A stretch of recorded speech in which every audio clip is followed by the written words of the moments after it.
Hello, you're listening to the Eric McKenna Project.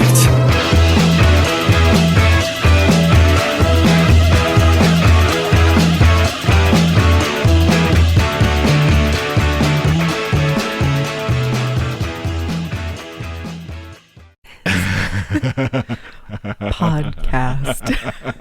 So there's a famous DJ in town here named Jimmy Roach. It was before your time, I think, a little bit. I've heard the name.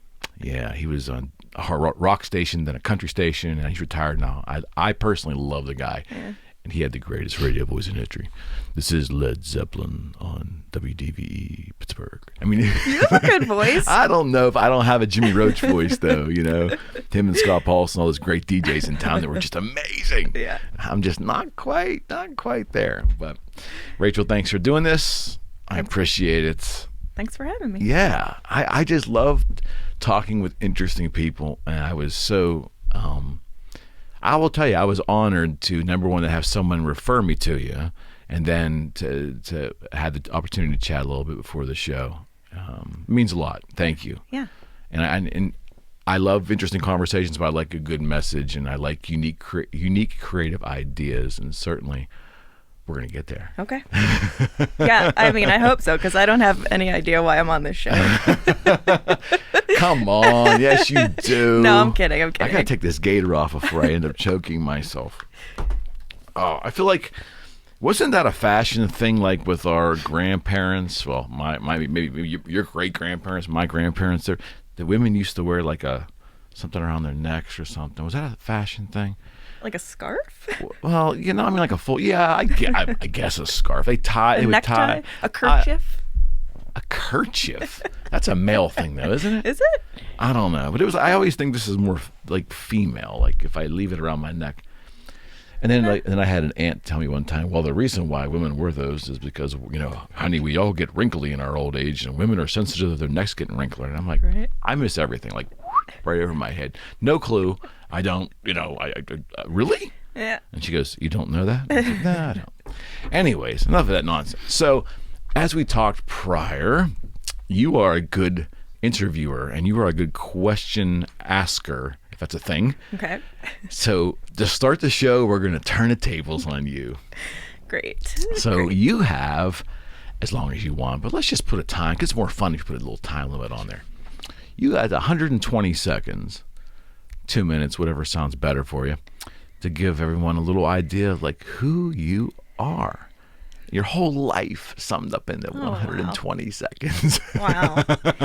Yeah. No, seriously, take as long as you want. And it's funny because as we had talked before, I did a project where I we're gonna get there. Interviewed a bunch of my friends, and I asked them a very similar question, but I gave them 4 minutes. You have 4 minutes. No! I'll take the 2. The 2 are fine. But it's funny because when I would ask that, they would always panic. And now I understand. Why. Now I understand that panic. Okay, so 2 minutes about who I am. Put you on the spot. I was born here in Pittsburgh, and have lived in kind of the southwest area of Pittsburgh most of my life. Right. I did a short stint outside of D.C. for a few years, and then lived on campus at Slippery Rock. But mostly here in Pittsburgh, right, where I love. Are you a Yinzer? Are you really a Yinzer? No, I'm really not a Yinzer. Didn't seem like you were, but I'd rather have you say it. Yeah.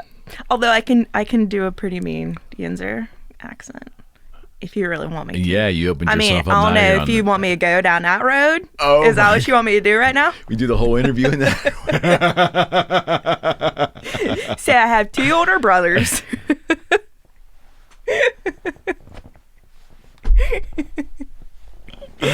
Okay. All right. Well, you know, it's funny.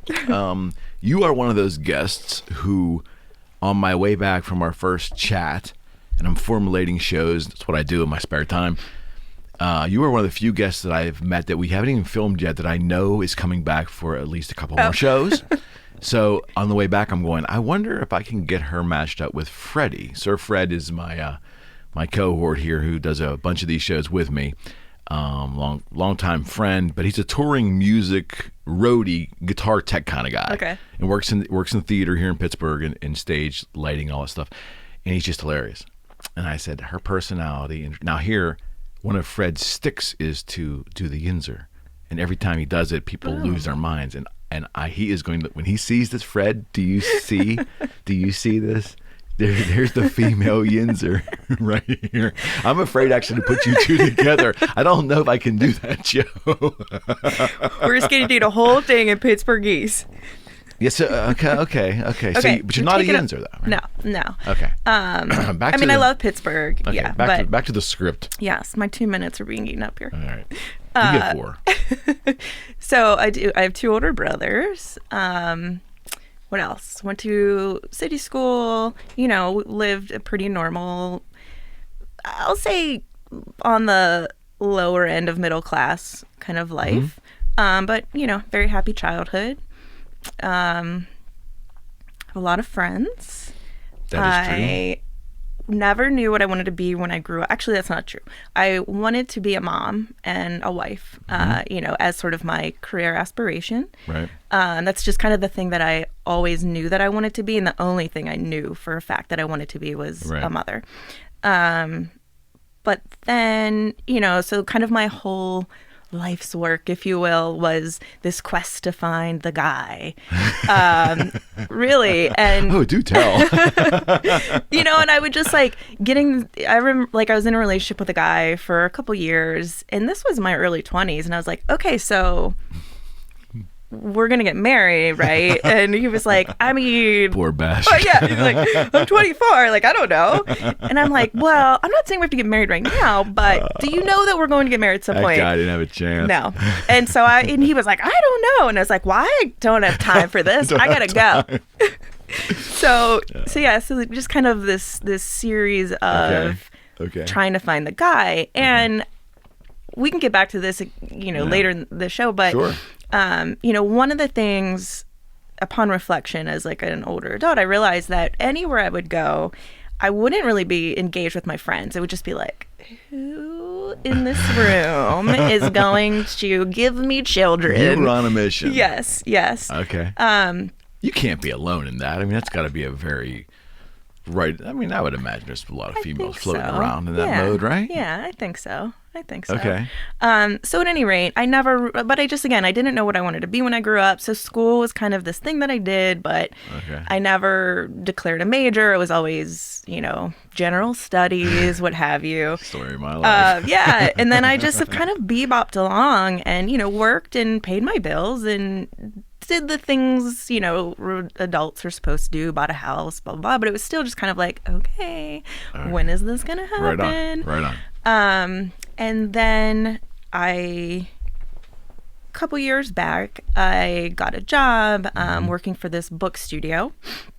And the authors that we would work with, so we didn't publish or anything, our agent books for people. We just kind of helped them polish up their manuscripts or their proposals. Was it ghostwriting or was it? Yeah, we did ghostwriting. Okay. Yes. So I didn't do these things. I was more of the operations person, kind of running the show behind the scenes. Right. But I was privy to a lot of what was going on. So we worked with a lot of self-help authors and memoir authors, people who are telling their stories, these types of things. And a lot of it, you could say were like woo-woos and, these types of folks who, whatever you're into. Absolutely. But at that point I was like, okay, I need to get off of this. I'm, now in my late 30s, I've never, this trajectory that I imagined was going to happen for my life clearly hasn't happened. What am I doing? So I then decided I was going to go on my dude detox. Detox. I don't know if that's a book title, if that's a sitcom title, or a movie title. That's something. Yeah. The dude detox. Okay.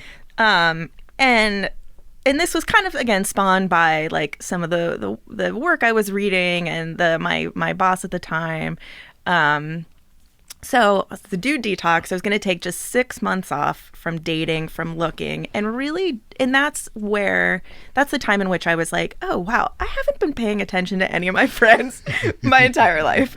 And I just really started focusing on the people I was engaging with and, talking to, and I really felt amazing. Like, things were great. I felt, that stress kind of fell away, and I was really focusing on just figuring out who I am and what I wanted to do and who I wanted to be and what I enjoyed and all these things. And it was great.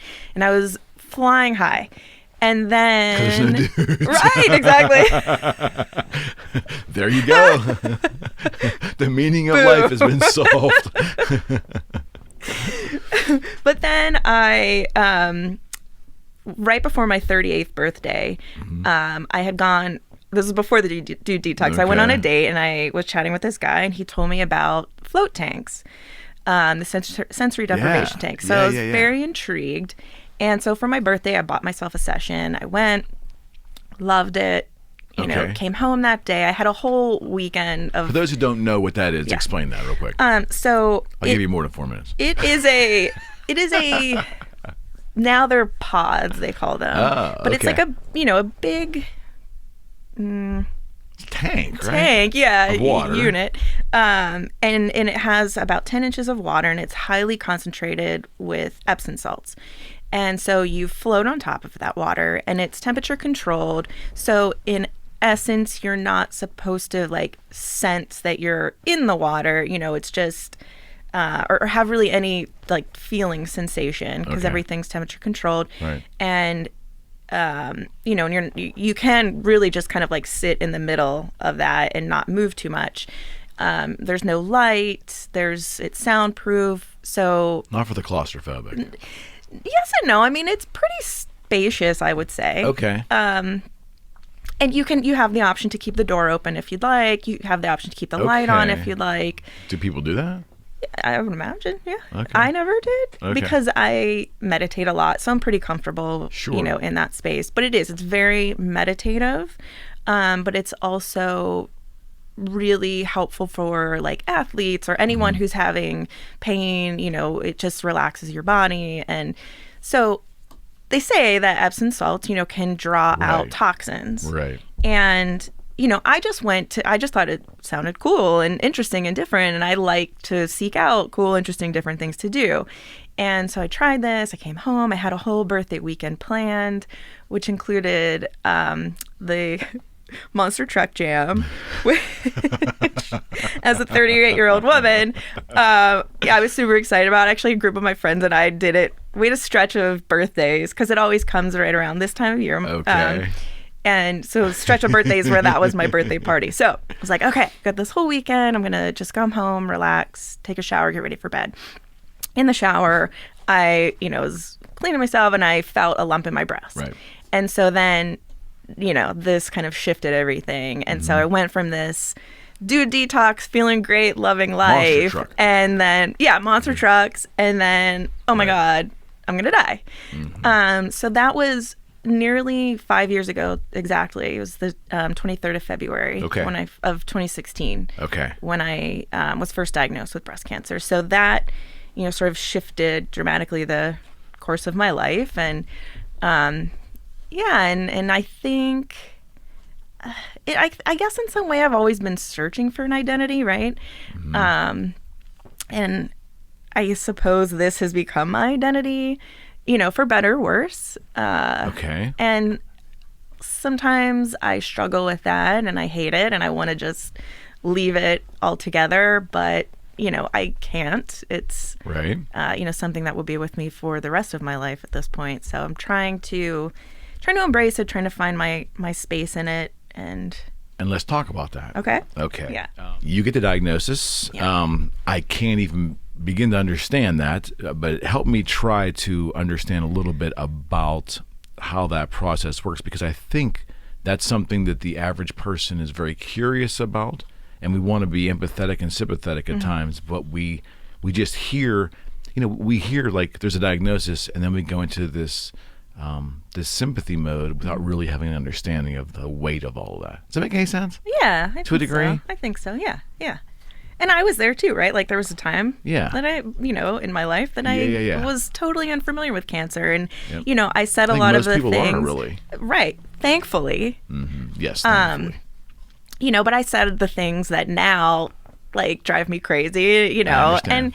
and I get that. Like I don't fault or blame anyone. I think everyone that I encounter has good intentions, has, kindness in their heart. They want to be loving and be supportive, and I totally get that. So, So no, Okay. yeah. Yeah. Okay. You get the diagnosis. You obviously, as part of your journey or your recovery, you embrace being creative with it, documenting, very self-reflecting. I'm sure that there's probably part of your treatment that'll send you options and to do things, right? I mean, there's the holistic approach and things, or were you pretty much left on your own? Well, to create your own. I guess there's the medical part of recovery, right? Treatment, recovery. Or maybe treatment, and then the recovery is left up to the patient for the most part? Yeah, it really is. Okay. And that's honestly the harder part of it. I think one of the things I've discovered in this and making lots of friends throughout this experience, people deal with it very, very differently. Okay. I'm very vocal about it. I'm very open. I'm very willing, to answer questions.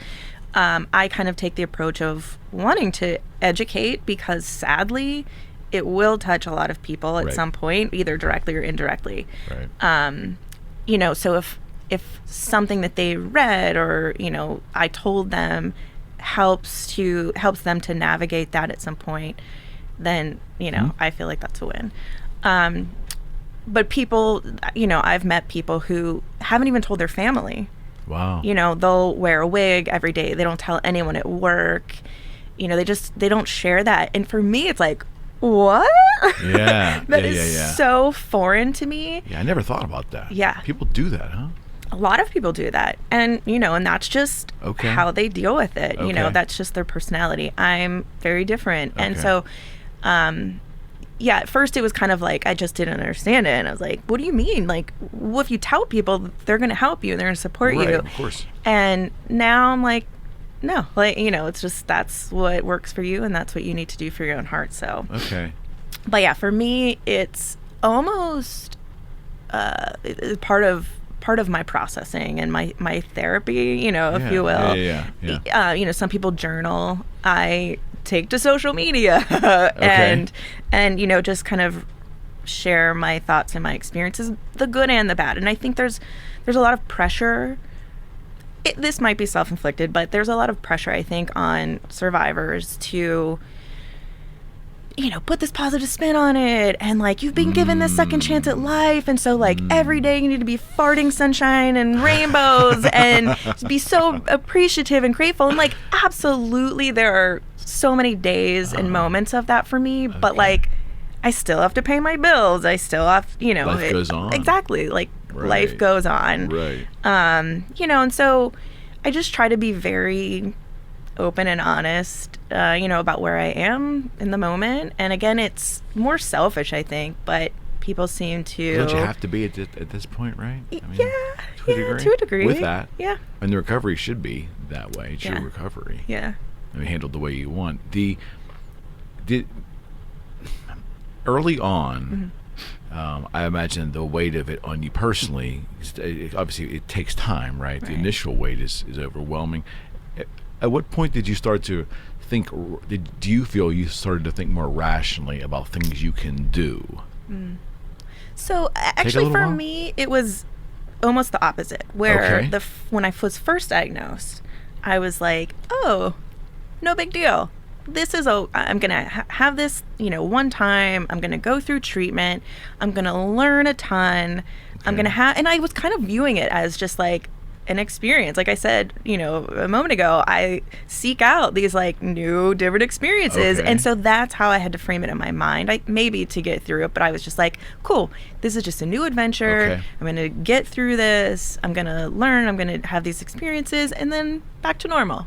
All right. And what they don't tell you is it never goes back to normal. It's a a new normal, as they say. So like the analogy of COVID, like the new normal. I mean, that's a big phrase in the cancer world. But so again, that mindset was like, okay, I'm going to go through this. I read, I did a ton of research. I talked to all, I would go to my doctor's appointments with like just a whole 3 pages worth of questions. I believe that. So now my doctors... Knowing you now, I believe that wholeheartedly. I'm very prepared. Yes, now I ask my doctors, like, put me up, make me your last appointment of the day so I don't back up your whole schedule. But yeah, and I was very active in like... It didn't feel there were moments, but it didn't feel as heavy to me. I didn't the first time really have that feeling or that sense of like, oh my God, I'm gonna die. It was cool, I'm gonna get through this, no big deal. So that reaction was more symptomatic of just how you were as a person. I think so. Okay. Yeah, I think so. Okay. So I went through treatment, and with my particular type of breast cancer, the first time around, it's triple negative. So there's, if you kind of, this is my like layman's That's okay. description and understanding of it. So there's breast cancer, very broadly, and then there are different subtypes of that, and the majority of breast cancers are driven by like a hormonal component. So like, you have too much estrogen or progesterone or HER2. Okay. So the absence of those 3 things, estrogen, progesterone, and HER2, they call that triple negative. And the kind of challenge with triple negative is that because there's no hormonal component, there's no medication to like suppress that. Got it. So it's chemo, and then like, hope for the best, and surgery and radiation, which is what I had the first time around. Right. But again, I was like, okay, I went through chemo. Can you talk a little about that process for those who really not been exposed to anyone that has gone through it? So, like, as far as what? I know, because of family members and so forth, but I'm amazed that a lot of people hear the words, they don't really understand what the heck's going on. Yeah. Well, so, it's essentially poison that they're injecting into your body. And it's not, I guess they're fine-tuning things now, but it's just a very, they just blast your whole body and hope that it hits the cancer cells. It's done intravenously, right? Yes. Okay. Yes. So a lot of people will opt to get a port. So it's kind of like an implant under your skin, where they can just plug it, rather than getting it through your inner elbow, which can then damage your veins over time, and it can, leach out and whatever. So I had a port, initially in my chest. Right. And so they, will go in intravenously. They'll have you take steroids the night prior usually, and then there's like pre-meds. So you go in the day, and you get these pre-meds. So it's like Benadryl, which is really fun to get intravenously. It took a couple times where I was like, why do I feel so like, what is that? We should do a whole podcast on Benadryl and film it. And they'll do these like pre-meds to try to prevent you from having reactions and responses. And then you get the chemo. My experience, and there's so many different types of chemo and blends of chemo and all this stuff. So how many treatments of chemo did you have? For me, I had with my first diagnosis, I had 4 rounds. Okay. So they were spaced out every 3 weeks. Okay.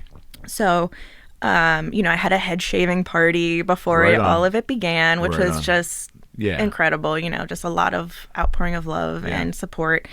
The thing I didn't realize, I don't know if this is like an unpopular opinion kind of thing or what, but I did discover after that first time, when people, again, love this, that they do it, but they, in an effort to support, shave their heads with you.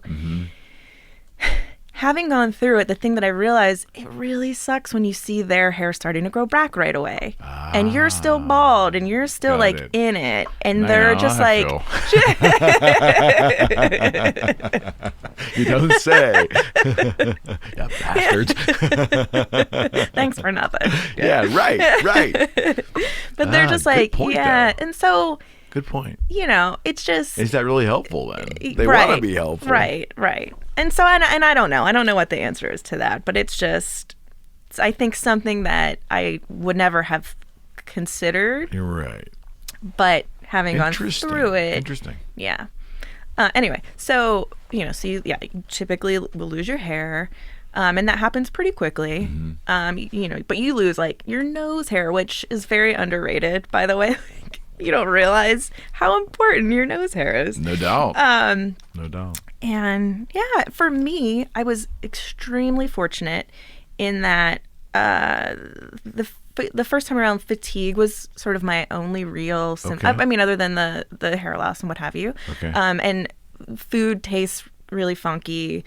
You get this like metallic-y taste to everything, and so is that why folks on chemo unfortunately do they lose their appetite? They just don't feel like eating. Is that part of it? You think it's part of it? Okay. It could also just be nausea created by the medication. Got it. I was very fortunate. I didn't have that. Okay. I worked throughout. Bartending, a very physically demanding job. Yeah, no doubt. And the book studio, I was working 4 jobs at the time. Holy smokes. And I was just like, again, in this mindset of just like, cool, this is just like something else to do.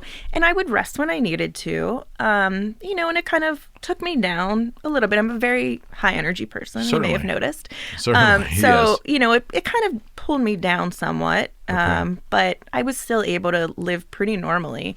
And so I think that was very shocking to other people as well as myself. Because like you said, you hear cancer, you hear chemo, and it's like, boom, boom, boom, it's like, that's it. And I think it's getting, they're getting better with it, medical, science, the medical community. And so it doesn't necessarily mean a death sentence. Again, I was very fortunate. Some people have horrible side effects, and they're just like down for the count.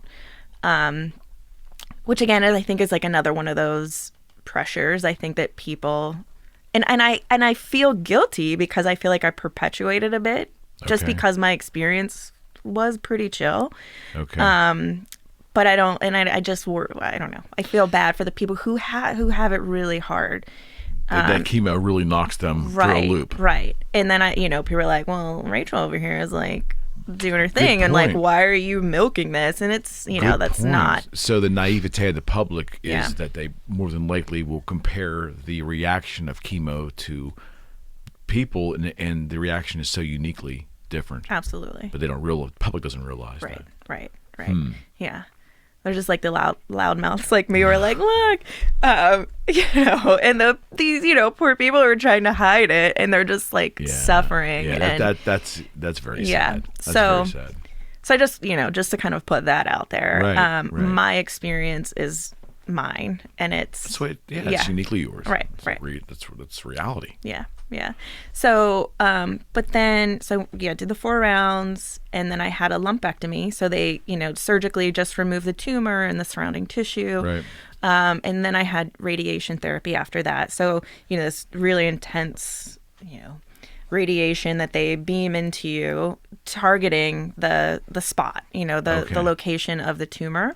Okay. For me, radiation was much, much worse than the chemo. And I think, it's basically like, when you're out at the beach all day and you're just like, your energy is zapped from the sun.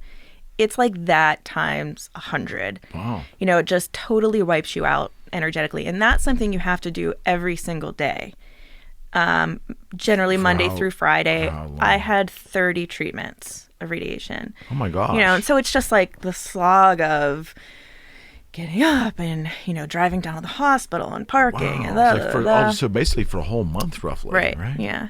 And how long is the actual treatment? Very short. It's basically like an X-ray.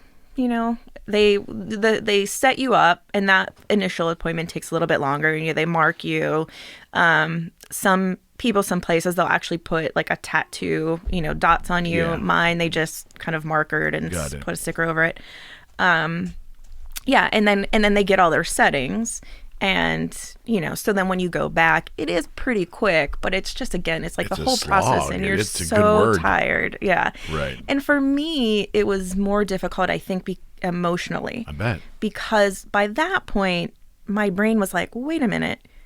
The cancer's gone. Like, you've already been through chemo. You've had it surgically removed. Like, why are you punishing? My body was like, why are you punishing me? Like, so it was very emotionally difficult for me to reconcile with this idea. Because kind of what you said earlier, when we were talking off camera about not wanting to take medication if you don't have to. Like, I'm very, similar in that. So I'm like, why am I putting all these toxins into me when it's gone? And, and it's like surface burns. And what is the purpose, and I put you on the medical hot seat, the purpose of radiation if indeed the cancer has been removed? What is the purpose of it? Just to, because even though the mass has been removed, there's still, you have cancer cells in your body right now, probably. They're just so microscopic and your body is doing a great job at getting rid of them. Right. So everyone has those in their body. So it's to just kind of try to kill off anything that might be left floating around, looking for a new home. My understanding. Okay. But it, and then it ultimately damages the muscle below and tissue and everything. Okay.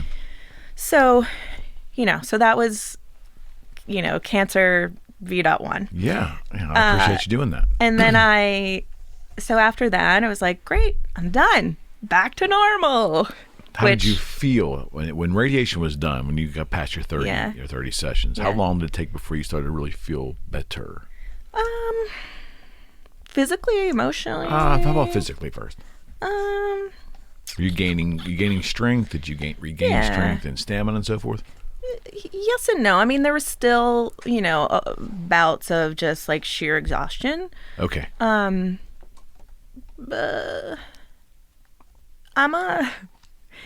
the type of person, I think, that it's like refuse to feel. That's my one friend came up with that as like she was like, buddy, you just got to refuse to feel. And I was like, that is my life's mantra now. Refuse to feel. Yeah. So that's like a permanent dude detox, it sounds like to me. There's a movie in there somewhere. I haven't figured that out in my head yet, but we'll talk about that. But I mean, I'll use that like if I'm walking outside in this weather, just like refuse to feel. Yeah. Okay. And psychologically, it's probably a little unhealthy, but I'll take it to the extreme, maybe. You have to do it. It can be very helpful, though. True. Yeah. So I think denial is definitely like my go-to. Were you ever in denial? Because it doesn't sound like you were from the beginning. Well, it's interesting. Because like I said, I was very vocal about it. But there would be moments, quiet moments at home with my, alone, where I would just like, oh my God, this all happened to me. Like I think I disconnected from myself. Out of body experience. Yeah. And I mean, still to this day, there will be some times where I'm like, oh my God, like that all happened to me. Like, not someone else. It's not a Lifetime movie. Me. Yeah, yeah. And yeah, so it's kind of wild. And I think it's, it's just this, you go into survival mode. Right. And, you put your head down, you do what the doctors tell you to do, and, go about your day. Try to just live. Okay, so you get past radiation. Yeah, so get past radiation, and now I'm so that was the end of 2016. Right. So I decided for 2017, that would be my year of travel.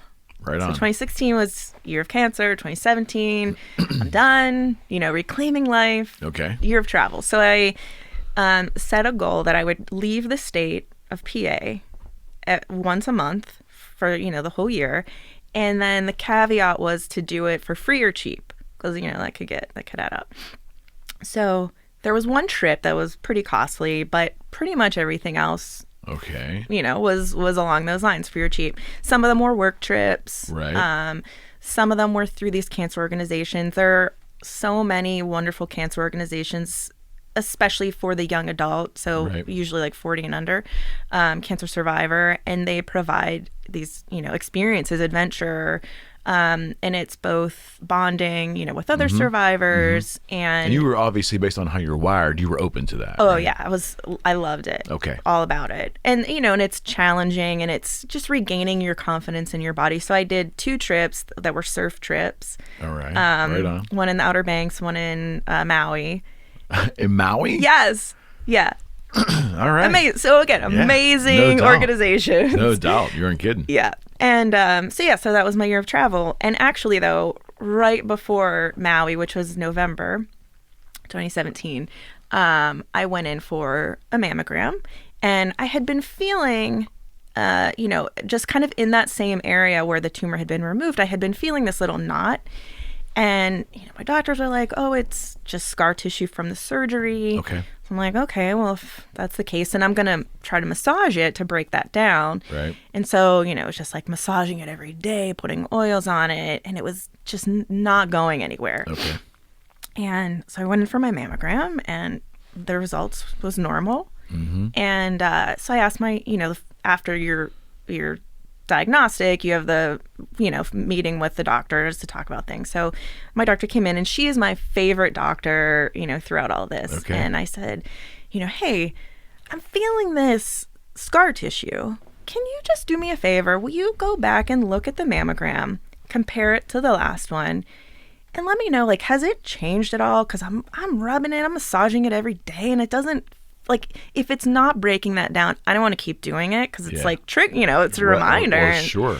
And so she went and, looked at it again, and she came back into the room, and, very different look on her face. And she was like, well, it has changed. Maybe not in the way we want it to, though. Actually, I think if you're, can we biopsy this? Right. And I was like, okay. Okay. So lo and behold, it was a recurrence. It was a tumor that I was feeling. Okay. So, just kind of side note, I felt like something was off. I just had this sense that it wasn't scar tissue. Got it. And I think that's why I pressed it. So, just a side note, to anyone who's feeling concerned or just has a gut intuition, keep pressing, keep asking questions, see a different doctor, just, your body better than anyone. And so if you feel like something's off, doctors are human, right? And they make mistakes and they're fallible. And so, just advocate for yourself and keep pushing until you get peace of mind and, an answer that you feel works for you. Got it. So yeah, back to that. So they did the biopsy, and lo and behold, it was a recurrence. Okay. So now at this point, we did chemo again. So how's your mental state now as opposed to the first one? Now I'm a little shaken. It's kind of like, well, wait a minute. This isn't part of the plan. It's supposed to be one and done. Okay. What is this shit? Now, had you gotten some trips in beforehand? Yeah. So I had the whole year of travel. Okay. So it was great. Okay. So now we're coming end of 2017. I had gotten that diagnosis just before my trip to Maui. And I was like, I'm still going. I don't care. I'm going. So we delayed chemo. Right on. And, I went and did my trip. We went to a nude beach. And I was like, because I knew I was going to have a mastectomy. Yeah, so I was like, it was just beautiful. It was just a beautiful send-off. We'll revisit that. We will revisit that. Not as part of this direct story, but later. Go ahead. I'm fascinated. Okay. So right before Christmas, I was back in treatment. Now this time, I had switched between the first tumor and cancer treatment, and during the year of travel, I changed oncologist, and decided I didn't really love that new oncologist. So now I'm but it was fine because it was just monitoring, and I didn't really expect to need anything. Sure. So now, we got to start this up again. So I went and met with several different oncologists, which again, kind of another side note, find the doctor that works for you. There are Right. tons of doctors. We're Good very advice. fortunate in Pittsburgh. We have, a massive medical community. And if your doctor isn't giving you the support you need, the answers you need, the time you need, find a new doctor. It's nothing. There's no personal. And in fact, when my favorite doctor came back in the room and it was, re-diagnosed, she came in and said, hey, she looked me straight in the eye and she was like, she missed this. The mammogram, nothing was called. So if I hadn't pushed for further investigation, it, could have just continued growing. Absolutely. And she said to me, I work for you. This isn't about my feelings. If you don't feel comfortable or confident in me, I want you to, explore and find a new doctor. And like I said, I love her. And I trust her emphatically. Right. So I stuck with her, but I just thought that was really, I was impressed that she said Very that. honest. Yeah. Yeah. She didn't let her ego get in the way of it. So again, just, if you're not feeling 100% with your doctor, find a new one. Okay. So back to the story. Right.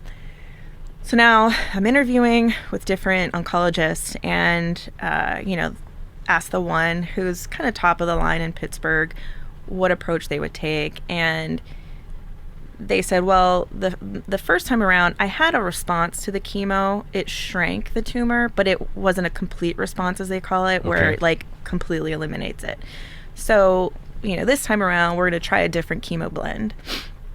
So this doctor said, well, I would have you go through 2 rounds, do imaging, and if it's not working, we'll know by that point, and it's there's no point in continuing with this same blend. So, with the oncologist that I ultimately landed on, that was the approach we took. So it went through 2 rounds of a different type of chemo. There was 0 change. So we switched it up again, and then I did another 2 rounds of a whole different type of chemo. And again, I'm still kind of trying to like make the best of it and have fun with it. And so the second blend, it was carboplatin, and I was like, "Oh, I'm gonna be a superhero!"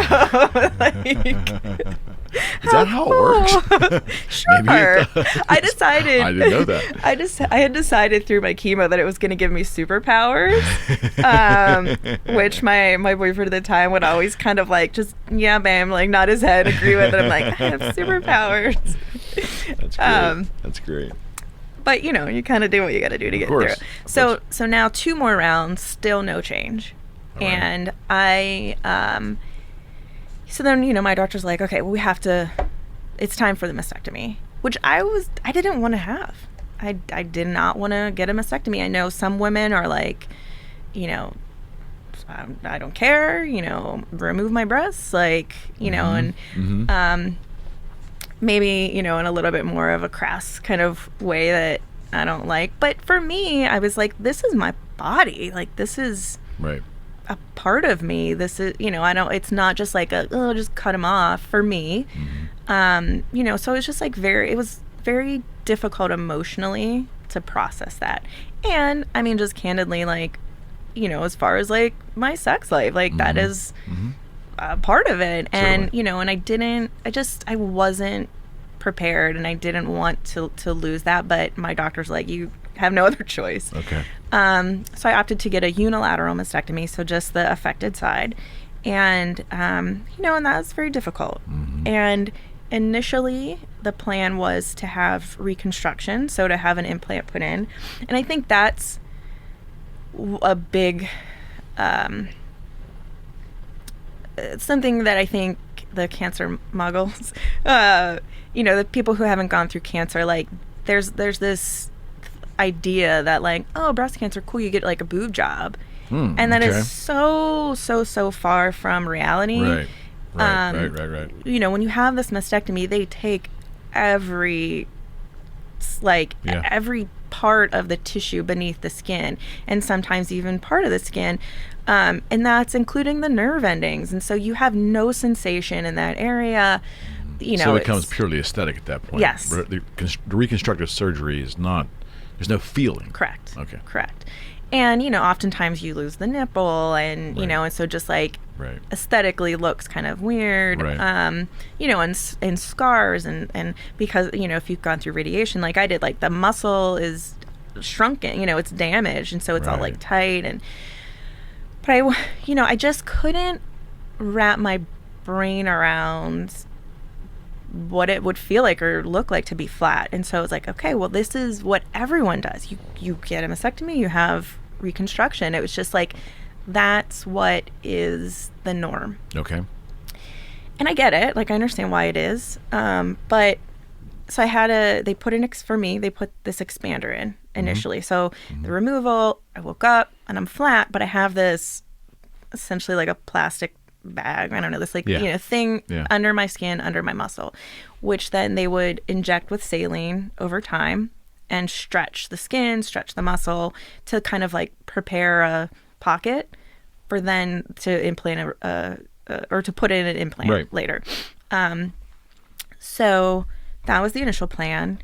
Because of the radiation damage. Oh, the thing about that too is for women who've gone through this and who've had radiation, it's a 50% failure rate. Okay. 50%. So, but I'm in my mind, I'm like, well, I'm still gonna, like, I'm good, I'm young, I'm healthy, and it's ironic, I still think of myself like I think of myself as healthy. Well, sure. But of course you do. Yeah. That's who you are. Exactly.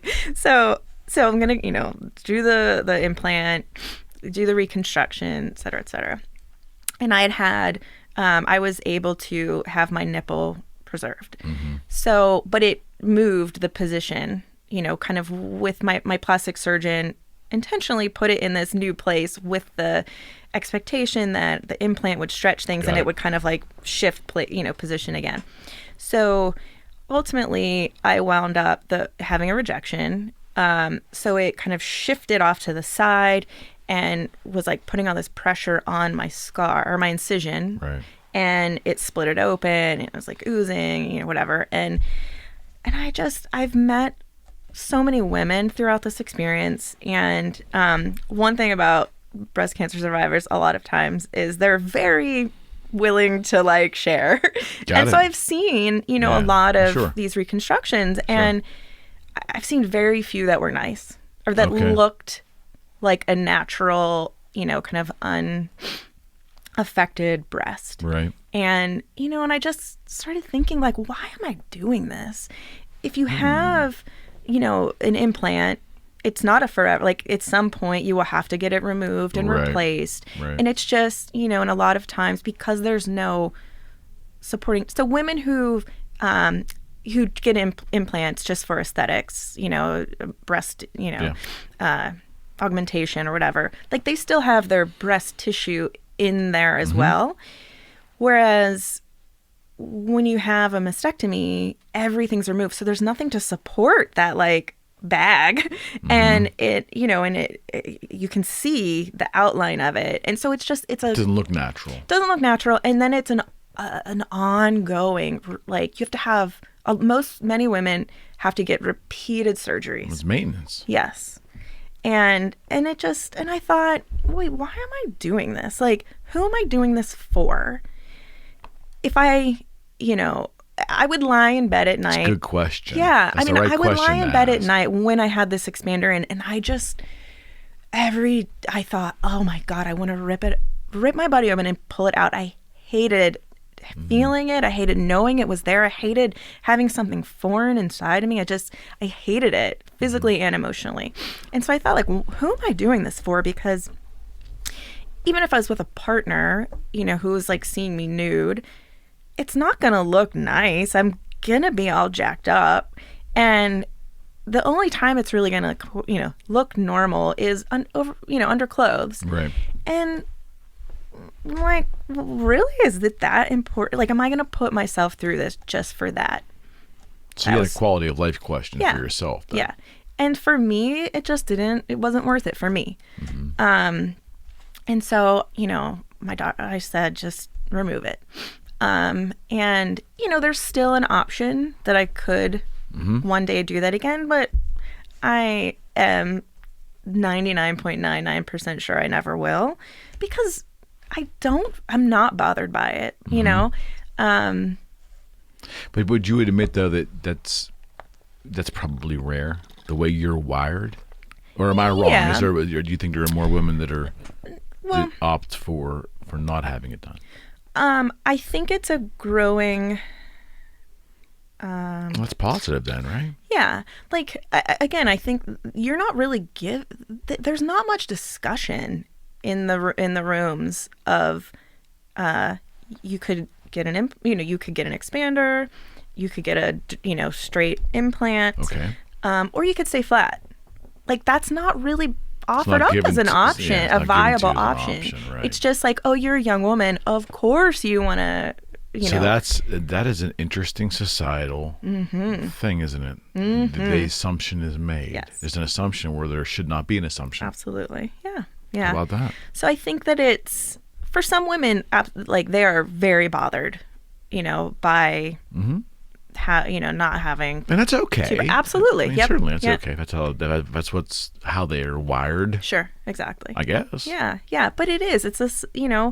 I do think it says something about society and, these expectations, and hopefully that's changing. Yeah. And, I think a lot of women worry that they're going to look like a freak and people are going to stare at them and, whatever. And in my experience, unless I point it out, there has never, I've never encountered anyone that's stared or like... Yeah. Been and that makes weird. Me feel good about society that you can give that feedback. Yeah. Then we must have moved ahead a little bit, hopefully. Maybe. I think so. Maybe. I don't know. Yeah. It sounds good. Yeah, maybe. But it's, it's still like in the dating arena. It's kind of, because the dude detox is over. But the dude detox is over. See, and that whole thing, the ending of it all is just a continuation of the book, right? Maybe. Okay. Although I'm contemplating jumping back on that because, my God, Tinder is... it's excruciating. We're gonna get there. Don't worry. We're gonna get there. But yeah, so it's this, like, when do you tell someone? Do I have to tell someone? Do you lead with that? Right. Not even for them. Do you do it for yourself? A time waster for yourself. Right. Right. Right. Exactly. That's interesting. And it's interesting.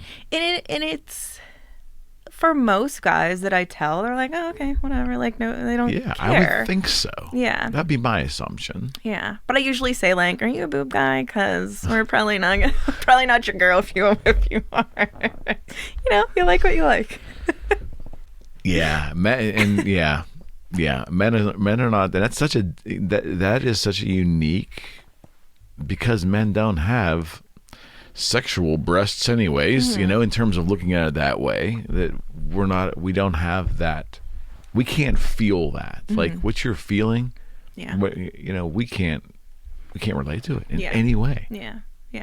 And and there's this concern, which was a big concern of mine, of like the loss of femininity, and will I still look like a woman, feel like a woman, which is, in retrospect, is silly, but... I wouldn't think you would struggle too much with that, right? Me personally, or anyone? Yeah, or did you?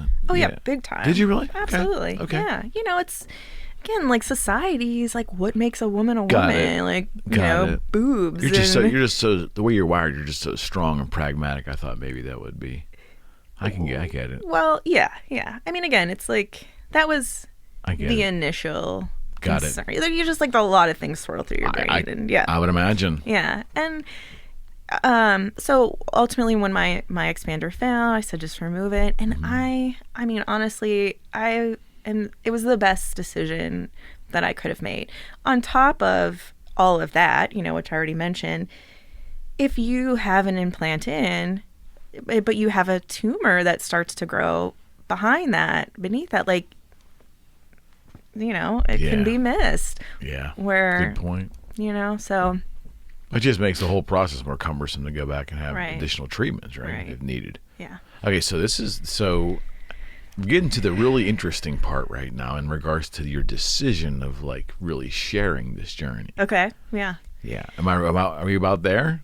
How long after that? Well, I had been sharing all along. Okay. Through my personal social medias. Okay. Right, which are not public. And, you know, I do have a lot of friends, but I'm like pretty discerning around. I won't accept a friend request from someone unless we've had at least some interaction or, you know, some But you conversation. have over 1,000 friends, so that's pretty impressive then. Yeah. If that's your mantra to curate that, right? Right. So I'd been very vocal, again, kind of from the notion of this is my own therapy and this is how I'm processing all this, you know, my journaling, as well as my desire to just educate and, you know, inform people. And so I had been sharing, you know, all along. So after mastectomy, my doctor's, the initial plan was to do chemo, surgery, and then more chemo, but it would be like an oral pill, so a little bit less harsh. Okay. After the pathology came back on the mastectomy and, you know, that tumor, as it turns out, I had like a whole different type of breast cancer. Okay. And it's rare, so it's not well researched, it's not well understood. It's called metaplastic. Okay. So the way I understand it, so breast cancer, generally, the most common type is invasive ductal carcinoma. And that the tumors are made up of epithelial cells. So that's like this, you know, what the cells that make up your skin. Well, biology lesson here if you remember these terms. With metaplastic, the cell structure changes. Okay. So in essence, it devolves, and for me, so there's like the metaplastic, and then there are also like subtypes of that. For me, it became chondroid cells. So what make up your cartilage and bones, that's what now my tumor was made up of. Kind of bundled with the invasive ductal carcinoma epithelial cells. So this came back, this new information, and like Liz said, it's rare, not well researched or understood. The one thing they know about it is that it tends to be chemo resistant. Oh boy. Yeah. Okay. So great. So then, you know, the doctor's just like, well, we still want you to do this chemo. In my mind, I was like, what? That makes no sense whatsoever to me. Like, all I'm going to be guaranteeing myself is to feel like shit for 6 months. Right. And, you know, it may or may not help. There were no studies available to, you know, kind of prove out, if you will, that this was a good idea. So I met with several doctors. I went up to New York City to get a second opinion, you know, at Sloan Kettering. And, you know, a lot of soul searching, a lot of, you know, discussion. And I ultimately decided to not do the chemo. Okay. And instead, I decided to do, you know, I had read an article about, you know, longevity and the things that are, you know, true, like the things that are, I don't know, like marker, things that help with longevity and well-being, and, you know, an indicative people who have a robust social circle. Right. And so that kind of spawned this idea of wanting to meet with those 1,000 Facebook friends. And, you know, because again, even though I was, you know, a little more discerning about who I was accepting a friend request from, I don't necessarily know all those 1,000 people, you know, well. Right. And so I thought, well, let me turn this into an opportunity to do that. And so instead of doing the chemo for 6 months, my plan was to take that 6 months and just quote unquote medicate myself through building more solid connections and like really deepening and getting to know these people as friends. Okay, so wait a second. Yeah. Because let me make sure I have to ask this question. Were you, how'd your doctors take that? Did you get every lecture imaginable that you're making the wrong decision, or were they pretty much standoffish? They were cool with it. Okay. Again, it was like uncharted, you know, there's no standard protocol with my situation. Got it. And so they were like, well, you know, we think, like we're medical professions. And so, of course, like this medical approach like is available and we would stand behind it. Okay. However, my doctors at this point, like they know me very well. They know what I'm about. And they knew that I wouldn't have made that decision lightly. Got it. Without tons of research. And I believe that. Yeah. So they were very supportive. And, again, it was like, well, we don't know. Like, we can only give you advice anecdotally at this point. Right. And how long did it take you to decide? A couple weeks. There's this a buffer time anyway, because you don't want to wait too long after surgery to do the chemo or whatever further treatment you might want to do, but there's still this window because they want your body to heal and become resourced again to be able to deal with the chemo. Got it. Okay. Yeah. So they were supportive. Again, it was like this 50-50. Well, the chemo would either help or not. We don't know. Like, it might come back, it might not. Right. So I decided to just medicate myself through friends and connections. Okay. And we can jump back to that. I just want to, while I'm on this, the thread of my story, my cancer story. Yes. So I did that, and it was amazing. Then I was still, having to go through just scans. And I think it was every 6 months at that point. I was, getting PET scans, CT scans. Then one of my scans showed a nodule on my lung. And the doc said, well, literally every human has nodules on their lungs. It could just be like a little bit of scarring from a, cold that you had. It's likely nothing. It'll probably just go away. However, given your history, blah, blah, blah, it could be, malignant.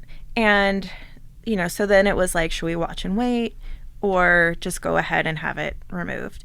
Because of the location and different specifics, it was fairly easy to have it not like removed.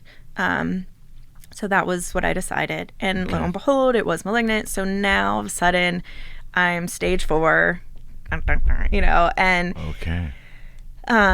that was scary, and that's again one part of this that I don't know how to reconcile, because I'm stage 4, technically metastatic. However, I'm also NED, which means no evidence of disease.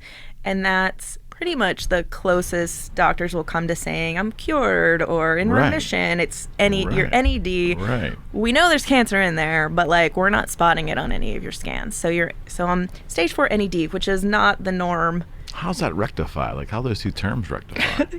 Yeah, I mean, I don't know. I'm still trying to figure that out. Because generally, when someone gets moved, or diagnosed as stage 4, more often than not, it's inoperable, or you can keep the growth stable through medication or what have you, but generally you don't go to NED. Got it. And so I'm in this weird space where, again, like, now I don't really know how to relate to the cancer community, because it's like, am I allowed to sit at the table of metastatic, or no? Right. So I just like, I don't really know where. Interesting. Where that, and it's like, I feel insensitive celebrating that, or, it's just, it's bizarre. Yeah. You're in a weird space right now. Yeah. I mean, obviously I'm very grateful and fortunate, Sure. but, so one of the things that I'm kind of grappling with actually is, and so I had the surgery and there was no other treatment. My doctors again wanted, there was the talk of doing immunotherapy. Okay. Which is? Well, so I didn't go forward with it. So I'm not as well versed on it, but it's, a process where they kind of turn different switches in your immune system on and off to combat the cancer cells and, try to prevent them from growing. Which is that an alternative to chemo, or is that just a different type of therapy? Different type. Okay. Yeah, different type. So I had, I'm kind of exhausted my options with chemo. Right. You know, I've done the surgery part of it. And radiation. Radiation, you know, depending, you know, it may be an option in the future depending. However, for right now, it's kind of pointless. So, you know, so now it's like, okay, well, let's try immunotherapy. And for some people, that's not an option, actually, because you have to have certain genetic markers, certain markers present. So for mine, it was this PDL1, and that's something that, you know, the immunotherapy can kind of like glom onto and work. Right. So it would be an option for me, but again, I'm kind of back in this space of like, well, we don't really know. Okay. For you, we could try it, but you could also be fine. And you know, and I'm just, you know, again, it's like if I don't have to put something into my body, like I would rather kind of let my body do its thing and you know, hope that it works. Like at this point, I'm like, well, I got a 50-50 shot, so I'm gonna put my money on. Okay. And how long ago was that decision? That was June of 2019 was when I had the so we're coming up on almost 2 years. Yeah. 2 years is June. Yeah. And with immunotherapy, it's still pretty new. Right. You know, and it's amazing, you know, the things they're discovering and the ways they're being able to use it and the success they're having with it. Right. But it's still pretty new. And I'm like, I don't know that I want to do this. And the protocols at the time were you're on it forever. Right. Like forever. Every 3 weeks. You know, and it can, for some people, doesn't really impact them too much. For other people, you know, they have horrendous side effects. And so, again, back to this place of like, well, there's no cancer in me currently. There would be nothing to measure whether or not it's working. Wow. Yeah, I right? get it. I mean, I get it.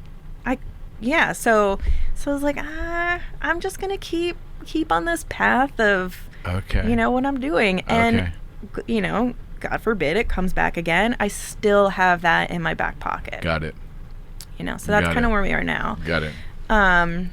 Yeah, so but I'm coming up on my 5-year mark, and this is another place where I'm like, I don't know how to think about my life or my world or my future.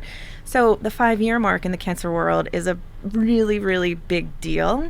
That's what they measure, or it's like the milestone for survival statistics. And so, you know, if you're looking at how bad your cancer is, how likely you are to survive or not, they're using the 5 years like a benchmark of like, you know, of the people who've gotten this, here's how many have lived to 5 years. So it's a big deal. In addition to that, with my particular type, the triple negative breast cancer, if you get to the 5-year mark, NED, you're pretty much golden. Like, it's very unlikely that it will return. You may get a new type of cancer, but you're kind of reset to like someone who's never gone through it. Got it. So it's like, you know, the holy grail. It's like everyone's just like, please give me to 5 years. Got it. And so I'm at 5 years, NED. So my one doctor is like, you're golden. You're 5 years NED. Like, that's the indicator for these statistics. And I'm like, but I had a recurrence, but I had metastasis. Like, doesn't that reset the clock? Right. And in her mind, no. Okay. Now my other doctor's like, no, like, you're super high risk. We still need to get, like, you still have to do quarterly scans. Isn't that interesting? There's two professional, well-educated opinions that are almost 180. Yes. Right. Both of whom I admire and respect their, you know, yes. So that puts you in the middle of making a choice. So I feel like I've, you know, this one foot in, you know, the land of the dying and one foot in like, woohoo, you know, I can go on my life. But, and this has been, you know, something I've grappled with all along, but now it's even more of this like stark, you know, realities. But it's like, how do I think about saving money? Do I just say like, screw it, I'm going to die young, so I'm just going to blow all my money and, you know, travel and live life and do whatever I want to do? Or do I think, oh, I'm probably going to need, Got it. Say I should invest in a 401k and, set things aside for when I'm old and frail. Like, I don't know. How do I think about forming relationships? Right. How do I think about, anything that's, careers? Like, so I'm struggling right now with trying to navigate that space, and I'm trying to land somewhere in the middle. Okay. I'm trying to relate in any way, shape, or form to the gravity of that decision. Yeah. And it's impossible. It's impossible for someone not going through it to get there. Yeah. I mean, so do you struggle with times, because naturally your friends and family, those who love you around you, are going to want you to share with them, right? Do you struggle? Do they give opinions? Do you have family giving opinions on what to do? Do you have friends giving opinions on what to do?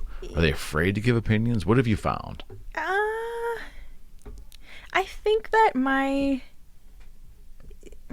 don't know. Like, I don't know that I've really opened myself up to opinion, if that makes sense. Okay. I'm a person that gets very overwhelmed with decisions and options, and so I think there's like this sense in my mind that's like I need to focus on these limited options and like stay there in that space, because if this person's telling me this and this person's telling me that, like, I'll much just noise. get too overwhelmed. Right. One, and two, I think my friends just know me well enough that, like, when I decide something, like, that's what it's gonna be. Got it.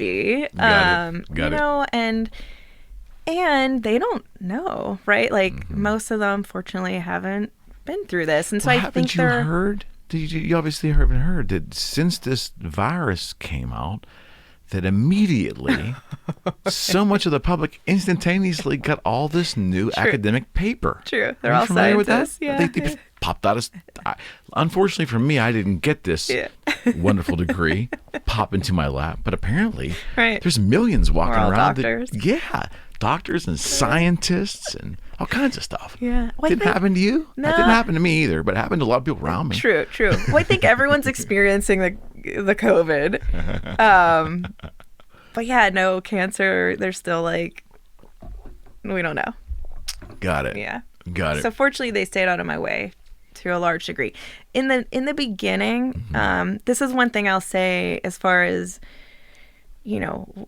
how to be like appropriate. One thing that happened when I was initially diagnosed is, like, I was sent so many links to articles about this cure and that cure, and if you eat watermelon cottage seeds cheese every day and jump on one foot, rub your head, and like it's like, oh, and you'll be cured. Right. So that, and again, that was just like all the noise on, and you're trying to figure everything out, and you're just dumped into this shit pile of like confusion and fear and like, oh, and here, but just read this link, and I don't even know what that says cured. about society. Yeah. It's good.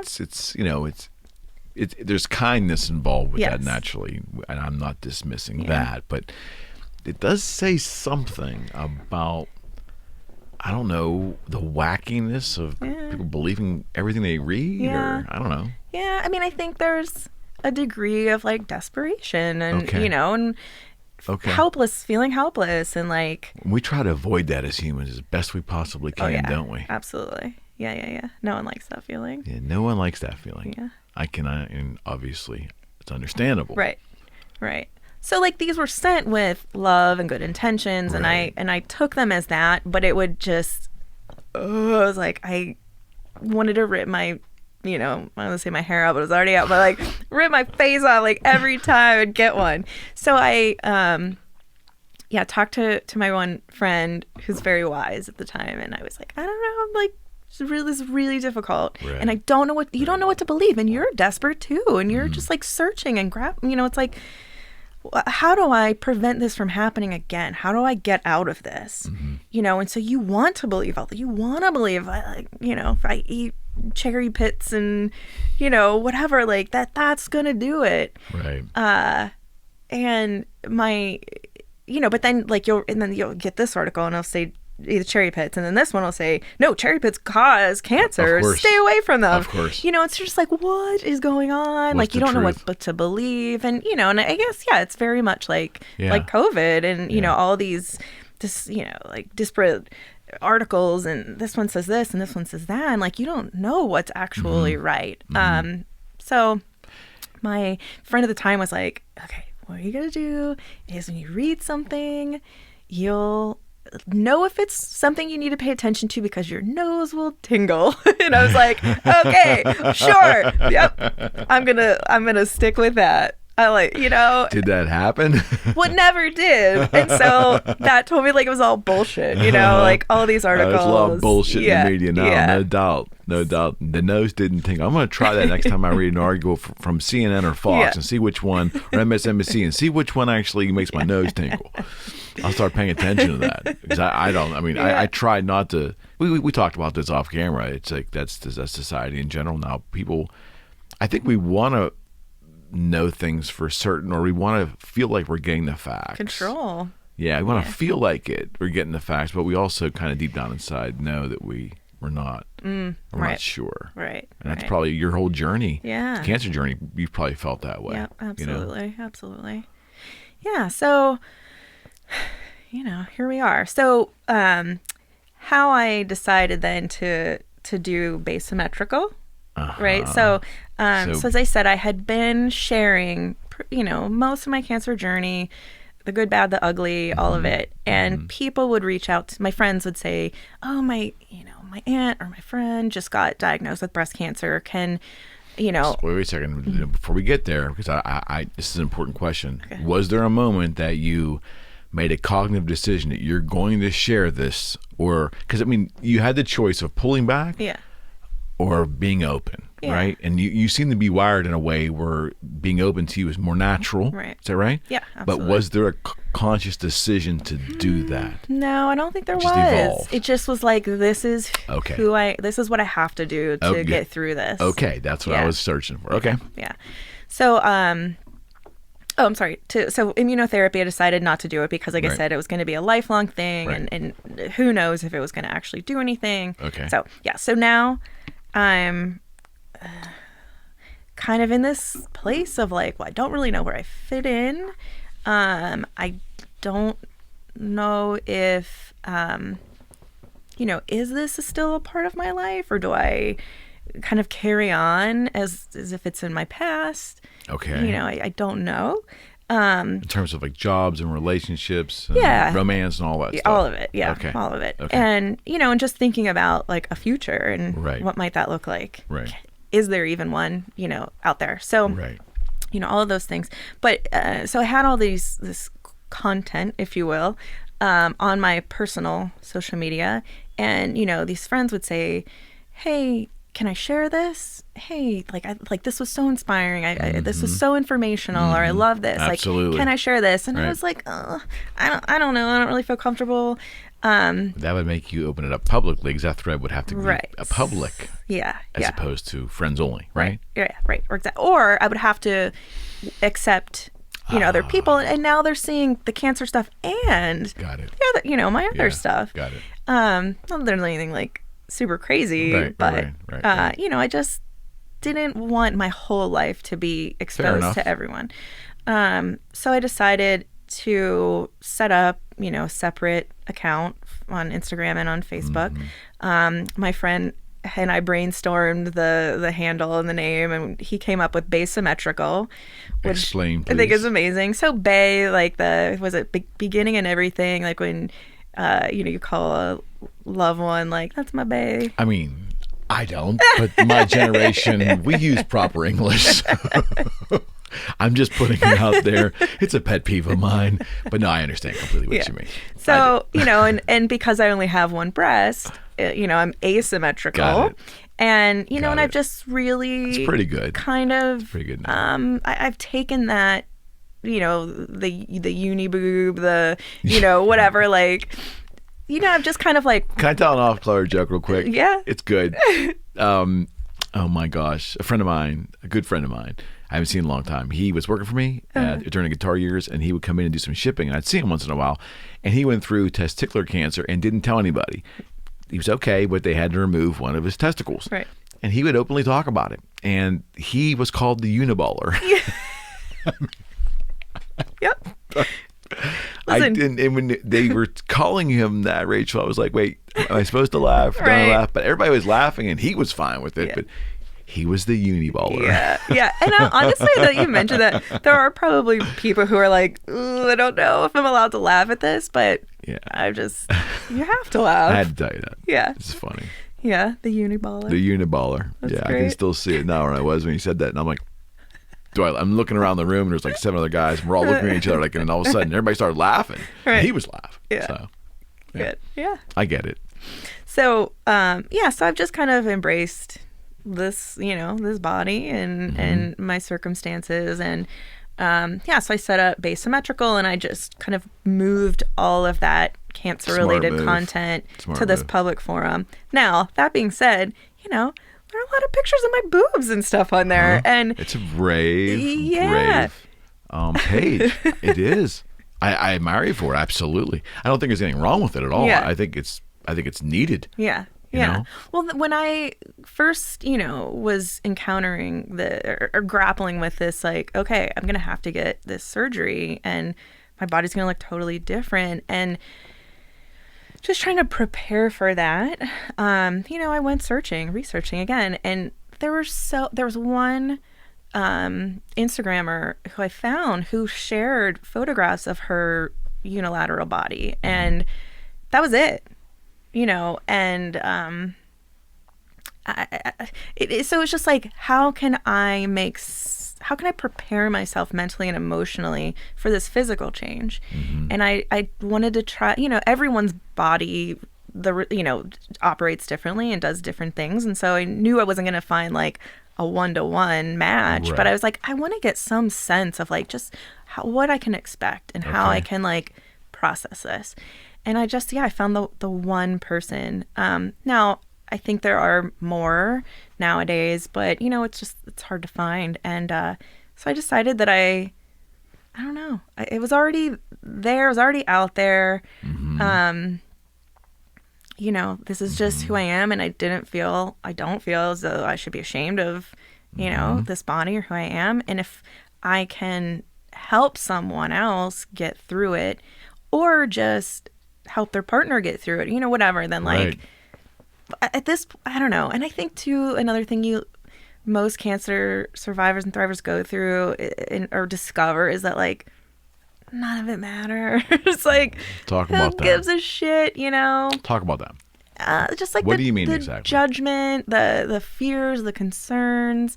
Well, don't you think when the weight is so great, right, that trumps everything? Absolutely. Bad word, but you get my drift. Yeah, that totally. It trumps everything else. Right. Well, when you're faced with life and death, dying is like right in front of you. Right. What else does it matter? You're just like, okay, so this, troll might leave a, comment or whatever. I don't know. I just, so I still have moments where I'm like, I don't know if I should post this. Sure.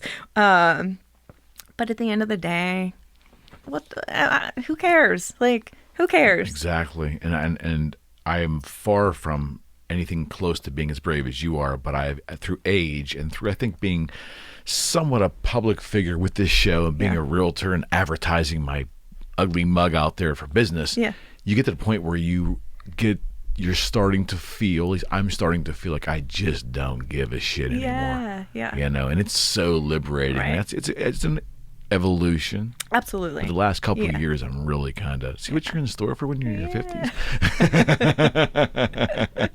But I get it to that degree. I think totally. I think probably age, for me is, a part of that. I would imagine, evolution. Part of it. But still, do you have an element of bravery that most people, cancer survivors or non-cancer or folks without cancer, don't have? Yeah. You're wired differently. Yeah. Do you You believe that you recognize that? Yeah, for sure. Okay. Yeah. Okay. No, that's. Yeah. So are we at the point where we can start talking about this decision to meet your Facebook friends? Okay, we took a short break. We're back. Before we get into your story, though, you came bearing gifts here. First off, I have to say, and if I'm wrong, shoot me, but I believe you're the only guest that brought me coffee after all this time. Now, they've brought food and donuts and beer and wine, things I can't drink, but we certainly consume them on this show. But you brought me coffee, so thank you for that very much, Rachel. She also bought a bag of something. Do you want to? I did. That? So again, I like to do my research and feel prepared. Scary. So I did a little deep dive on your Facebook page, and I came upon a post that talked about how you and your brother would get in trouble for eating all the Captain Crunch. A whole box. And so I wanted to just give you this little gift. Thank you. We knocked out a whole box of that in one sitting. I figured since we're here, we might as well just go all in. Cocoa Pebbles is so much better than Cocoa Krispies or Cocoa Krispies. Is that right? Let's see. The two that compete is Pebbles versus Cocoa Puffs? No, they're good. Yeah. Like Rice Krispies? But the chocolate ones, Cocoa Krispies. Yeah, they're so weak compared to that. That's the real deal. Yeah. All right.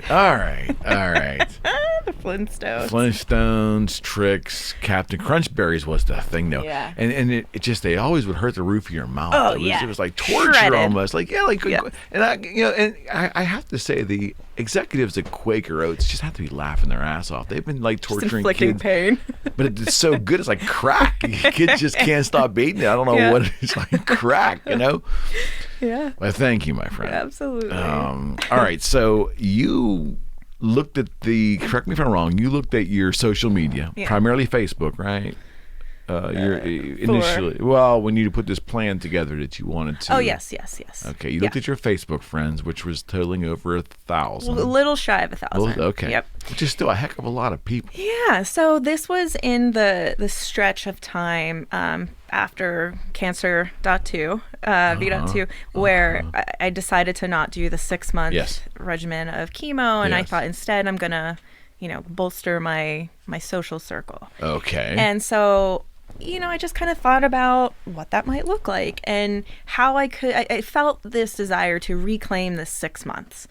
And so that was, kind of the framework was, what should I do for the next 6 months instead of this chemo? Okay. I'm gonna deepen my friendship connections. Okay, how do I do that? So then I thought, all these people, and this is the thing, like I have been so fortunate.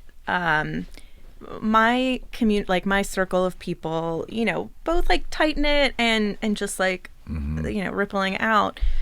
So they've rallied behind me. They, helped me, with money and, whatever, when I was like facing all these medical bills. Right. They just, they'd send me these gifts. They would just text me like, hey, checking in, how you doing? So they just such an outpouring of love. Okay. And some of these folks, I was like, wow, like, shit, I haven't talked to you since, the first grade.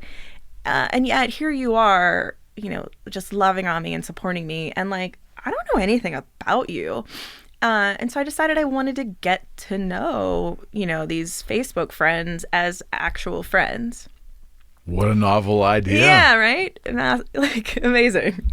So I decided, okay, I'm going to take the next 6 months and I'm going to have a one-on-one experience, with all 1,000 of my friends. Okay. Yeah. And so, not doing the math on that, I didn't realize that actually translated to like meeting 5.5 people every single day, I think it was. And so quickly that... I mean, you can't do that. changed. Go on. But I was initially doing like one a day. Wow. And then, and then it's just like, it's a lot, Okay, let's really, let's flesh this out. Okay. So your goal was, when you couldn't realize you couldn't do 5 a day. Yeah. Was your goal 1 a day or once a week? Well, it then became 1 a day. And then, it just sort of evolved. Okay. There are a lot of things I hadn't considered. Kind of like I'm sure you've experienced with doing this. One, it's draining. When you're giving your full attention to someone, as you should, it takes a lot. Does out of you. And even if you're the most outgoing person, extrovert, whatever, it's still you still have to resource yourself. So there was that, and just whatever we were doing, maybe it was like going to a restaurant, it just you learn as you go and iterate as you're doing here. Absolutely. Yeah. So 100%. so then I was just kind of like, I set some parameters around it, like no more than 1 per day. And then I think it was like no more than 3 per week. But how I managed it was like I would put a call out on Facebook and say like, I want to meet you. I want to meet with you. I want to get to know you. Obviously, I knew that not everyone would be open to it or comfortable with it. Some of the people just like wasn't feasible. Okay. But so I put it out there. In prison? Yeah, right. Lots of my friends are in prison. I'm sorry. About 200 of them. Really? No. So I set up this like scheduler, and I would share the link and say like, just you name the time.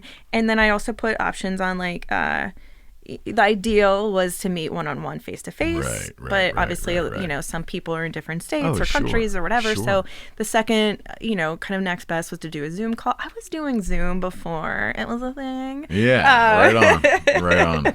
But unfortunately, it's still a thing. Yeah.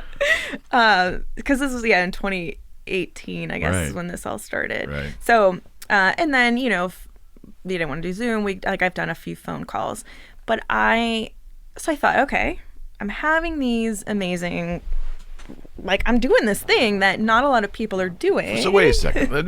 This is fascinating to me. So you have a collection of friends. Did you curate the first 20? Did you look at that or did you go, here's a list of them, like grab the piece of paper, print them out, and just start? Did you do them randomly? Let's see. So the very beginning, I went through and I did like a screen cap I went through my friend list. Okay. And I did like a screen cap of groups of like 10. And then the initial plan was to reach out to those 10 directly and say, hey, I want to do this thing with you. If you're willing, like here's a link, schedule your time. And then that quickly became like very hard to manage. So I just put the link out, on my Facebook and said, here's the link. If you want to do this, sign up. And people did. Like, really? Yeah, people did right away. That gives me hope then. That's very hopeful. Yeah. People were into it. Okay. So I thought, like, I'm doing this thing. This is kind of cool. Maybe I should, maybe I want to think just kind of think ahead a little bit, and maybe I'll do something with this. So but I didn't really know what I wanted to do, if it be it like a book or, a documentary or something. But I was like, I should capture this somehow. And, kind of with that in mind, I decided I should have some framework around it. Okay. So I came up with a series of questions. Right. That I decided I was going to ask everyone. I wanted it to still be conversational. But I wanted to have, consistency if I did decide to do something with it. Like the goal was always, the primary goal was always to just have a conversation, just get to know the person, right? Right. With kind of that secondary option of like, maybe I'll do something with this. Okay. So I'm getting ahead of my brain here. You decide you're going to meet all of your Facebook friends, okay, or put a plan in place to do so. So ideally, you would prefer the face-to-face meeting, right? So, which you did some Zoom and a couple of phone calls, right? But the bulk of it was face-to-face, right? So, where were you generally meeting folks? Well, so that's something that became a little bit challenging because of your idea of recording or, because or documenting? So I wanted to, record them, if people were willing, which shockingly, the vast majority of people were willing to, be recorded. That you mean videoed? Videoed, yeah. So recorded and audio recorded and video. Yeah. And some people opted, and I would start it out saying, I'd like to record this if you're cool with it. Did they ask why?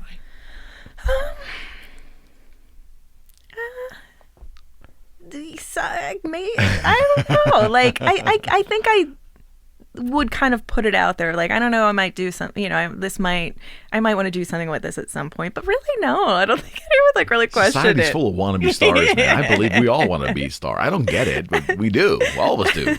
I get it.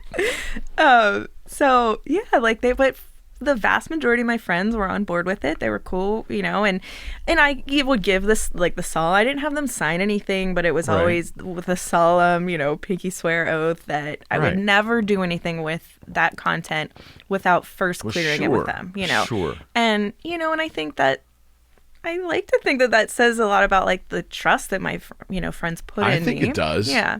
Especially in today's day and age. Yeah. So I'm, very humbled by that. Okay. And it's, something that I did not take lightly. So yeah. So you don't think it's a little strange? I mean, think about it. I mean, yes, I think you're so wrapped up into it. But 100% strange. No. Only, and I don't mean that negatively. I mean, just they're on the receiving end. Whether they signed up to your idea online or you contacted them directly, they've agreed to do this. Which they have no idea what they're agreeing to, by the way. Got it. Other than meeting up with me. And then you drop a hammer on them. By the way, I like to record this with my iPhone, if you don't mind. That is, and to have so many folks okay with that, to me, that's amazing. It is. Yes, it's very amazing. Yeah, they had no, and that was, kind of by design that I didn't tell them, because I wanted it to be authentic and, off the cuff. I didn't want people to, get anxiety about it, leading up to it. And I also didn't want people to, script themselves. I just wanted to have a natural conversation. Like this. Yeah. Right. Yeah. Right. That's what we do here. But I love that. Yeah. But then, but just to keep it, keep it a little bit tidy. Came up with a series of questions. Okay, let's get there. This is the part that blows me away. Okay, so, and I was made privy to the questions in our last conversation, and you also sent me the list, which I appreciated because I asked for them because I am learning from you, my friend, and how I can make my show better as well. And we'll get there. But when you had the idea of doing the questions, were you worried that it might have come off too much interviewee? How did you... See, it's funny because no, I didn't. But my one friend is, he's very honest with it. And he'll call me out on a lot of shit. And you need friends like that. Yeah, absolutely. And the thing is, I would take these questions on dates with me. And and they'd be like, I don't understand why this guy never called me back. And my friend's like, maybe because you were interviewing that, you were... they felt like they were in a job interview, and I'm like, whatever. But this is just, I've always just been interested in people, and I think I've always been this way, but way more so after cancer. I don't have time for small talk. I don't give a shit about the weather. I want to know. Got it. Who was your favorite teacher in the, Got it. growing up, and why? I don't care what you do for a job. I want to know, do you love your job? What do you love about it? That's just always been more interesting to me. You really need your own show. No, I get it. Yeah. Okay, so you come up with these questions immediately, or did it take a while to evolve them?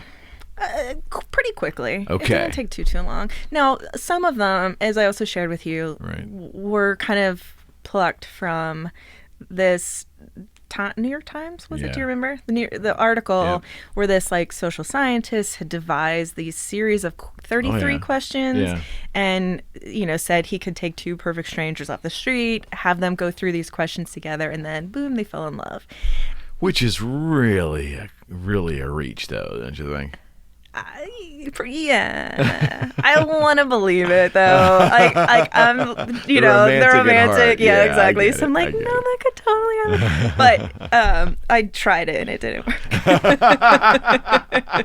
Did you write him and tell him? Which again, though, like with that guy, so this was, you know, well before the one-on-ones with my Facebook friends. This was a guy I met on Tinder and had just read that article, and I was fascinated by it, and I was like, oh my god, how can I try this? So, you know, connect with this guy on Tinder, very few exchanges, and I was like, hey, would you be willing to do this experiment with me? I can't tell you anything about it other than it's not weird or like kinky or like anything like that. We'll be in a public space, but that's all I'm going to give you. And he, bless his heart, was up for it. So, yeah. Okay. I don't know if I just have like a trusting You're trusting, face. Yeah. You got that trusting face. Yeah. But yeah. I get it. So anyway, so some of those questions and kind of like how they were constructed, you know, I took, you know, from that to set up my own questions for this project. Okay. And the order of them obviously is very important too. Yeah. There was that was part of the thought process was you don't want to just come out of the gate and say, you know, tell me your deepest, darkest secret. Like you know, have to establish. Well. It's put together well. Yeah. So did you tell each person ahead of time, I have these questions for you, or did you just intertwine your questions in the conversation? Once, like, we were there and seated together, or? Well, how did you lay these questions on him is my question. So, there was nothing spoken of it in the, like, scheduling process. It was just like, let's get together. I just want to get to know you better and have a conversation. Okay. And then, you know, we'd have pleasantries and, you know, whatever. But I tried to not, like, I tried to pretty quickly get that started, just because, you know, like, it's the better way to do it, as opposed to say, by the way, I have this list of questions that I'd like to ask you, and immediately the conversation becomes something else. So, you know, I would explain that, you know, I decided to not do the chemo, and instead, you know, how I wanted to use this time was to deepen my friendships, blah blah blah blah, and, you know, so here's what I'm doing with that. And are you like, is that cool? And they would say sure. So I'm setting the stage. Let's say, did you meet anyone at a Starbucks? Yeah. So that became part of the challenge, or that became a thing that I noticed I was doing and I didn't like, where I was steering, you know, because then I became aware, having no experience in these types of things, or recording or equipment. I had no idea. And then, you know, so we'd go to like a coffee shop or go, you know, to a restaurant. And now we're at this like tripod up and you put your little iPhone up. Right. And we're at this like tiny little 2-top table, and it's kind of normal now, though, isn't it? People are basically walking around doing this now. Yeah, it wasn't so much the like other people, you know, looking, which they did, and were, you know, you could tell that they were like, what's going on? But it was more of just like the space and getting the right, you know, getting a good angle and lighting and background noise. And so I started to become very aware of these things. You know, I was not in you were learning amazing studio like this. But yeah, I was learning, which on one hand was good, but on the other hand, I just felt like it was taking me out of the initial Yeah. And again, I just started steering things, and I didn't like that. Interesting. Okay. So I kind of once. And did this happen to you? And I'm guessing it probably did. But once I figured this out, like the recorder, and I used the camera angles, and I had a routine. Then I was able to again focus more on So once you figured out how to do a couple of these, did it get easier for you, or are you still obsessing about it? Because the venue was always changing. Good point. Yeah. Good point. So I'm spoiled in that regard. Yeah, some people, I'd try to meet them, location-wise, somewhere that was, reasonably convenient, would kind of like, yeah. No, I see. Yeah. I see what you're saying. So but you did film them. I mean, although when you say steer, I'm kind of confused. What do you mean? You're afraid you were steering them? Well, like, or,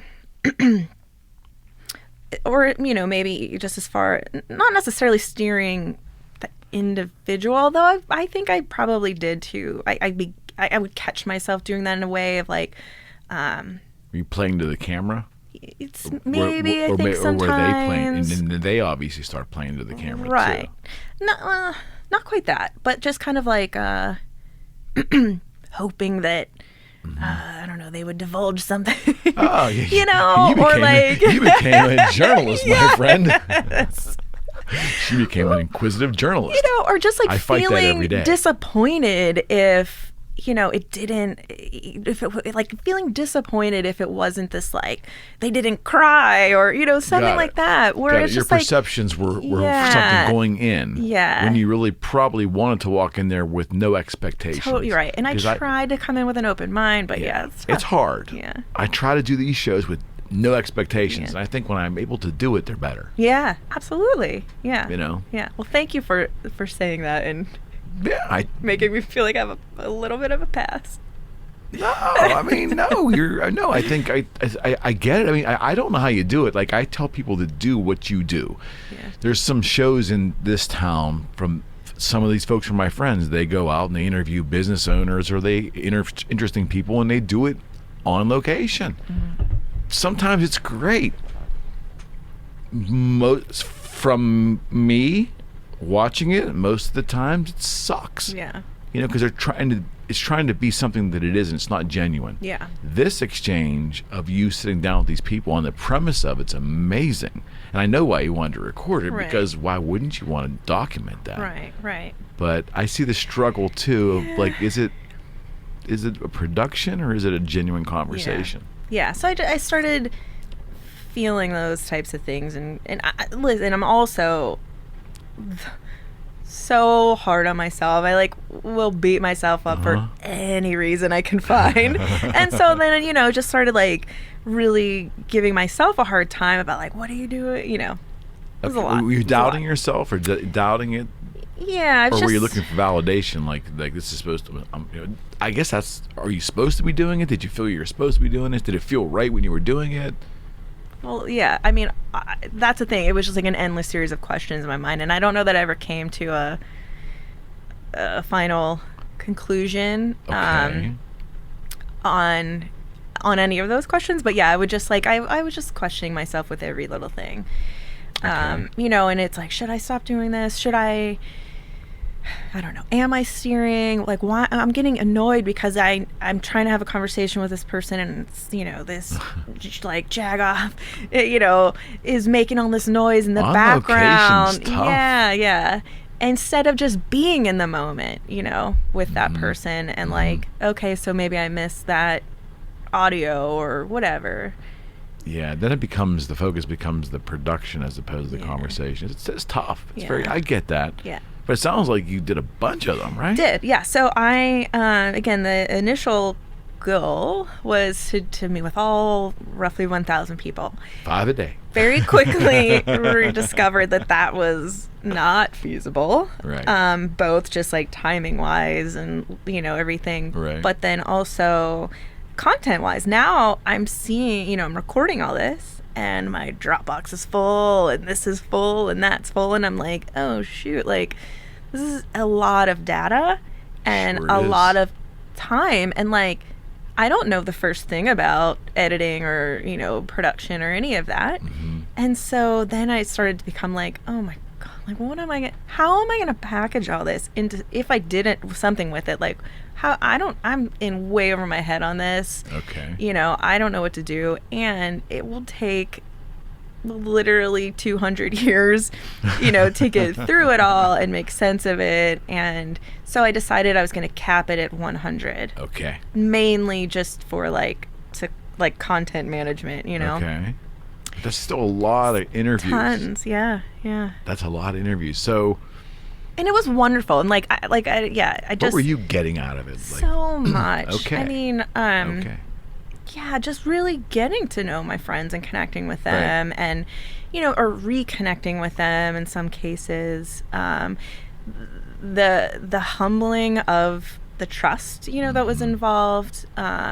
A lot of people shared very intense personal stories and I believe that. Things. And it was, it really moved me just that they were so willing to give me that, and trust me with their stories and their lives in that way.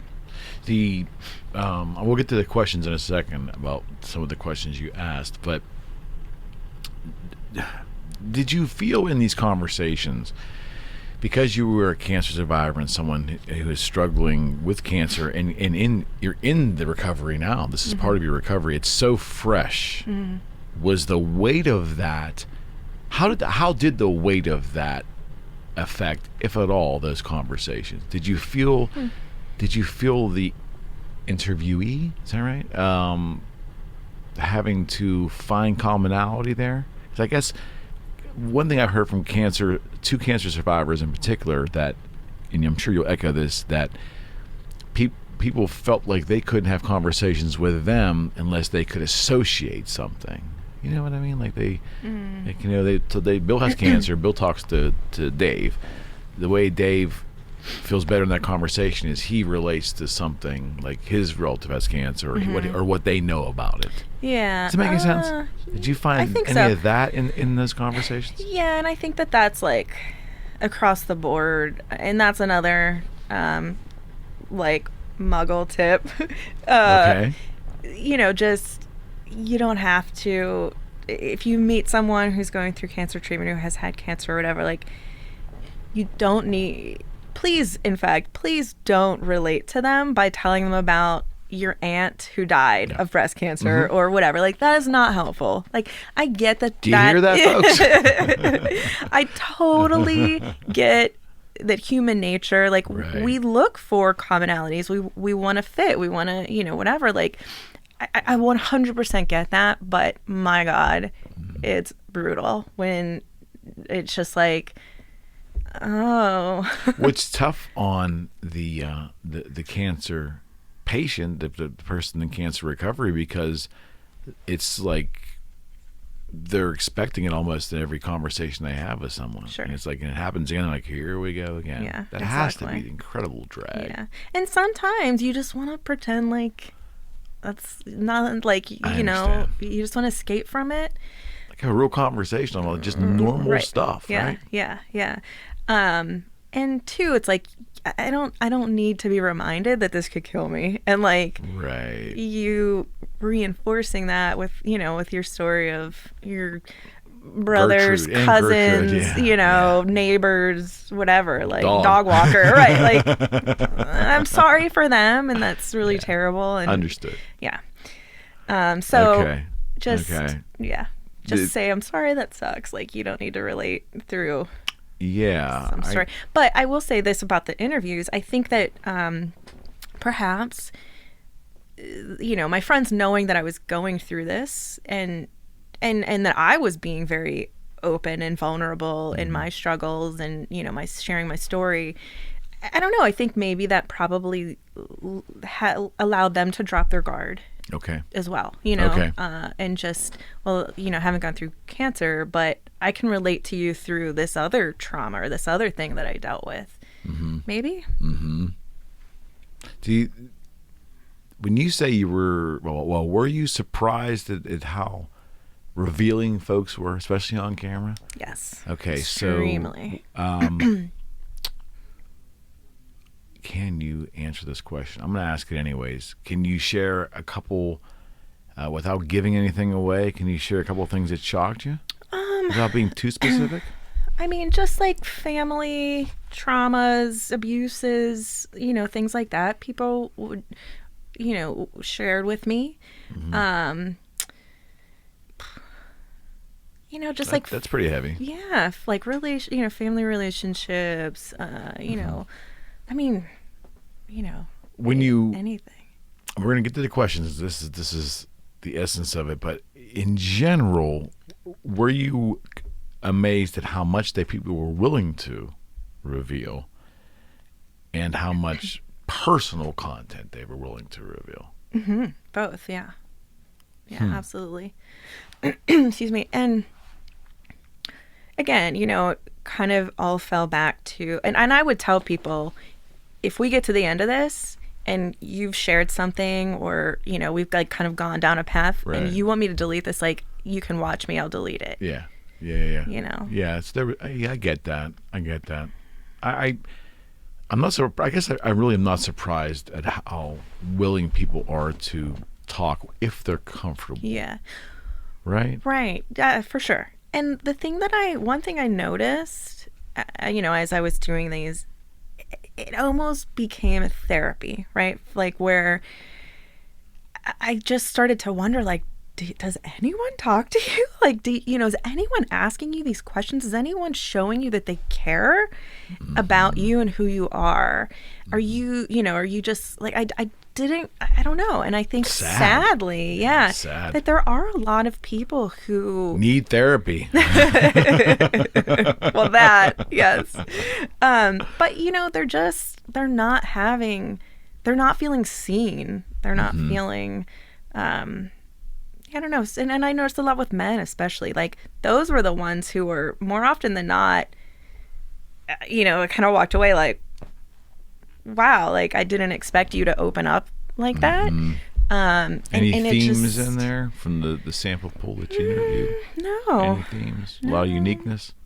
Very unique, yeah. Yeah, and that's the thing, like, I was excited about and hoped for, was to get a very large, like, sample, whatever, I was excited to talk with people who I knew, maybe had different viewpoints politically, or different backgrounds, different experiences. Like, I'm interested in that, and I wanted to find common ground. And again, this was in 2018 into 2019, and and so, like, there was a lot of division, no doubt, and I was just desperate to not feel, I don't know, just to find common ground with people, because at the end of the day, I don't know, maybe I'm naive, but, like, I do always see the good in people, and hope to that good exists in everyone.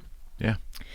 And and I don't know, I feel like everyone's searching for the same thing, which is to be loved and to be accepted, and how they decide to get to those outcomes, could be different. It, it may lead you down a road of, I don't know, like, illegal activity, but I think you're led there because you think that you're going to find you're being accepted by someone, by doing that, and you can get mixed up and off track. But so that's what I've always tried to do this, is just kind of find that, I don't know, just walk down that road with the people, and help, make them feel loved and accepted. And what, let's talk about the questions. Okay. So just start. Did you have an order? I did. Or did it kind of change as you went along? It pretty much stayed,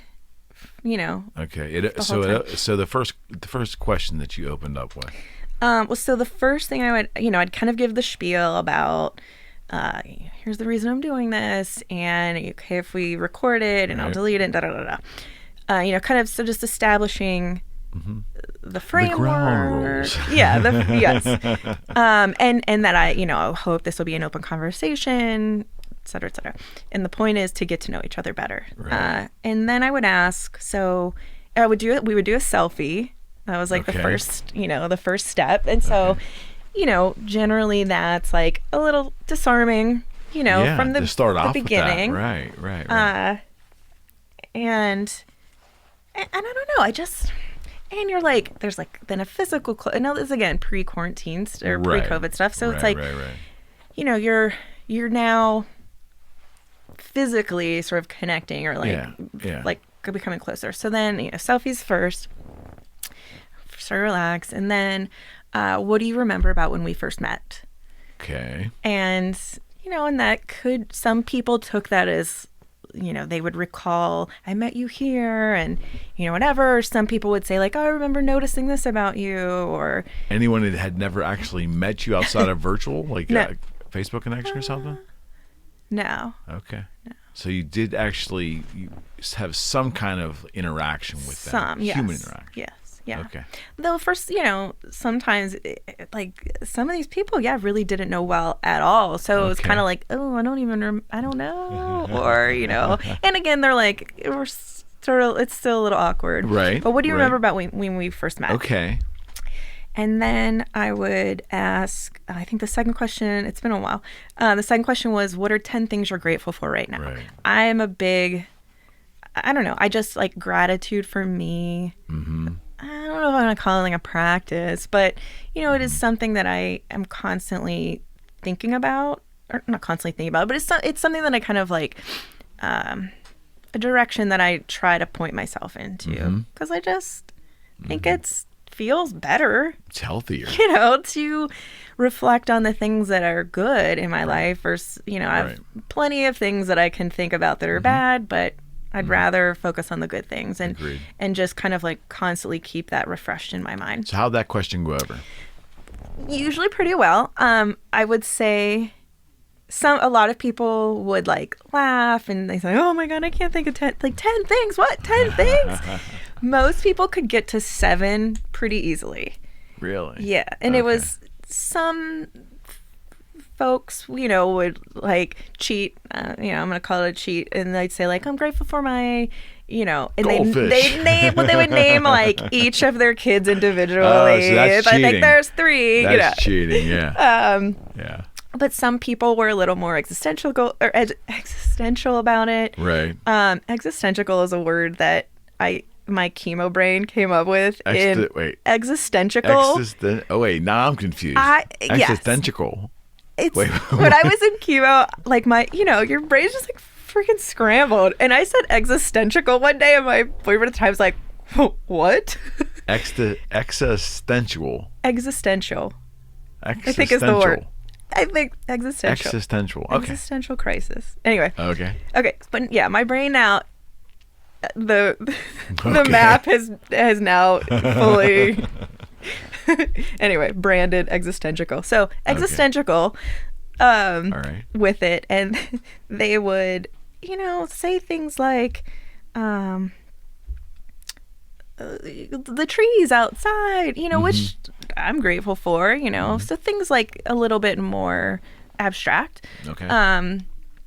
You know, but a lot of people would like my health, my kids, my family, my job, you know, and they'd get to 7 and then they would say like, I don't know. Because we don't think about it enough, right? Exactly. We should be thinking about it. Yeah. That's a good exercise, period. Definitely. Yeah. So, you know, so getting them just thinking about, you know, gratitude, and it's a little bit of a softball question, if you will, where you can take it and get really deep with it off the bat. Did anybody really go do a deep dive with you on that? Yeah, the existential people. Did they really? Yeah, some of them would just dive right in, which was cool. I'm grateful for air. Yeah. Or they would say like, you know, I'm trying to think of some example. Yeah, I don't know. That's all right. So that was question 2. Okay. And then question 3, I think, was tell me your life story in 4 minutes. Yeah, I gave you 2. Yeah, we're well over 2 now. And really, to tell your life story in 4 minutes. 4 minutes. And I found that one, again, you know, I'd sometimes get this like deer in a headlight look. You know, people would panic, like, I can't do that. Wow. Yeah. Okay. And you know, the secret was I was never timing it. Got it. And you know, most people would go way over. Right. which was, I loved, I was always thrilled when people would just keep talking and keep going.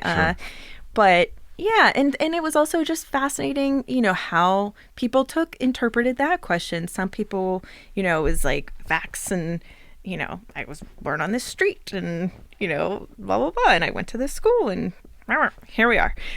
Whereas, some people were, I grew up here and I, had all these friends and they would just like make it a lot more, add a lot more color to their story. Right. Wasn't so just factual based. Right. And, and again, those ran the gamut in terms of the length of time. But I loved that question. Okay. Because then it just got people talking. Yeah. Kind of like who talked for 20 minutes instead of 4? Yeah. There had to be a couple that talked for 20 minutes, right? Most, and that's the thing. Most people went well over the 4 minutes. Yeah. That's good, right? Yeah, it's just absolutely. you were hoping for anyway. Exactly. Okay. What's the next question? And then I think it was, what are 1 to 2 like pivotal or transformational moments or experiences that you've had in your life? A little more deep there. Yeah. So now you got, we've got the gears are a little bit greased and people are feeling more comfortable. Right. They've forgotten about the cameras, at this point probably, or camera. Yeah. And then they, can kind of get a little bit deeper. Although, some people were still a little more guarded, if you will, but, And people would say a lot of times like, oh, geez, I never even really thought about this. Or, but clearly they had a lot of emotion, around. Was that satisfying to you when they came to those realizations? Yeah, it was nice. Yeah. Do you feel something? Because I'll share with you, I do on this show once in a while when I ask a question that I don't even think was really that thought out, but it touched them in a way that like, wow, I don't ever think about that. Yeah. Mm-hmm. And I'm like, wow. At least I made for that hour or two they're here, made them think about something they don't normally think about. Because I think that your whole process did that, right? Yeah, I think so. Yeah, okay. It was satisfying. Okay. The next question was, I think it was, if you had 6 months, not left to live, but just like a 6-month window of time. Such, kind of how this all started. If you had the 6-month window of time to do something that was meaningful to you, what would you do? And, money doesn't matter, work doesn't matter. You can kind of live in this like fantasy world, if you will. And, just what would you find fulfilling? And then that was, generally not a trick question, but it was sort of this like springboard for like, well, why aren't you doing that? If just to get people to, I don't know, Anything feel surprised? inspired. Oh, those answers, remembering surprising answers. A lot answers. of people were, would volunteer. A lot of people would travel. Okay. I feel like those were the most common, or Interesting. What would you do? 6 months, money's not an object. Mm-hmm. Probably would sleep. Pretty tired. That's a good question. I would take my son or anyone else who would want to accompany us, and I would go all summer long and go to every baseball stadium, which is kind of hard to do now because of COVID. But or in a fantasy world. Yeah, that's what I would do. I would go see baseball games with my son or any member of my family who would like to go. Yeah. That's what I would do. That's cool. That's kind of weird, but I would do that. I like it. Yeah, different. That's what I would do. I don't know if I'd for the greater good, but that's what I would do. Well, it doesn't have to be for the greater good. Just what makes you feel. Somehow we talk about volunteering. And, I'm going to go feed the poor, and and okay, sorry. I mean, I do things, but sorry. Yeah, no, I mean, and honestly, I think that's. I think that's great. Okay, all right. So that was probably an easy one to get people to talk, right? That wasn't really. Well, that was kind of towards the end, so now I'm trying to like.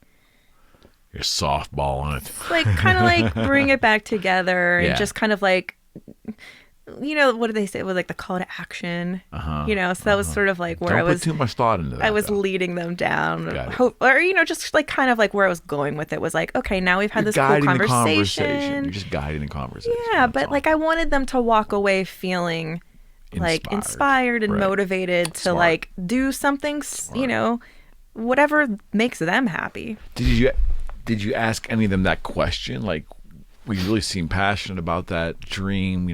Why aren't you doing it? Yeah. Did you ask them? Yeah, that's for sure. That's a good question to ask somebody. Right. And what do they say? Some of the answers. Money, time after work. Yeah, so you walk away from the interview and you're hearing the same kind of themes there. That has to be registering in your brain, like, what are we effing doing? To a degree, right? Yeah. I mean, as far as like a society and a culture, yeah. We're so wrapped up with these, work demands and whatever, and sacrificing fulfillment, and I mean, then again, some people said I would do exactly what I'm doing. That's good. Happy and fulfilled. I enjoy my job, and cool, But probably not many. Not too many. No. Some. Yeah. Some. Okay. Yeah. All right. And then I think that was.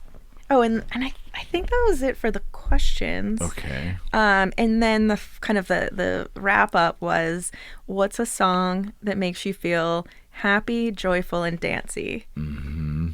And then, they'd give me their song and I would play it and try to get them to dance with me in that moment wherever we were. How'd that work in Starbucks? Did it work? Varied by the person. Okay. But I got, some folks, we just got up and danced. And didn't you tell me there was a gentleman who put was it a big band song or something? Or was it a jazz song or something? It was like a choir. Like the Mendelssohn choir. That was it. No dancing on that one. That was it. Okay.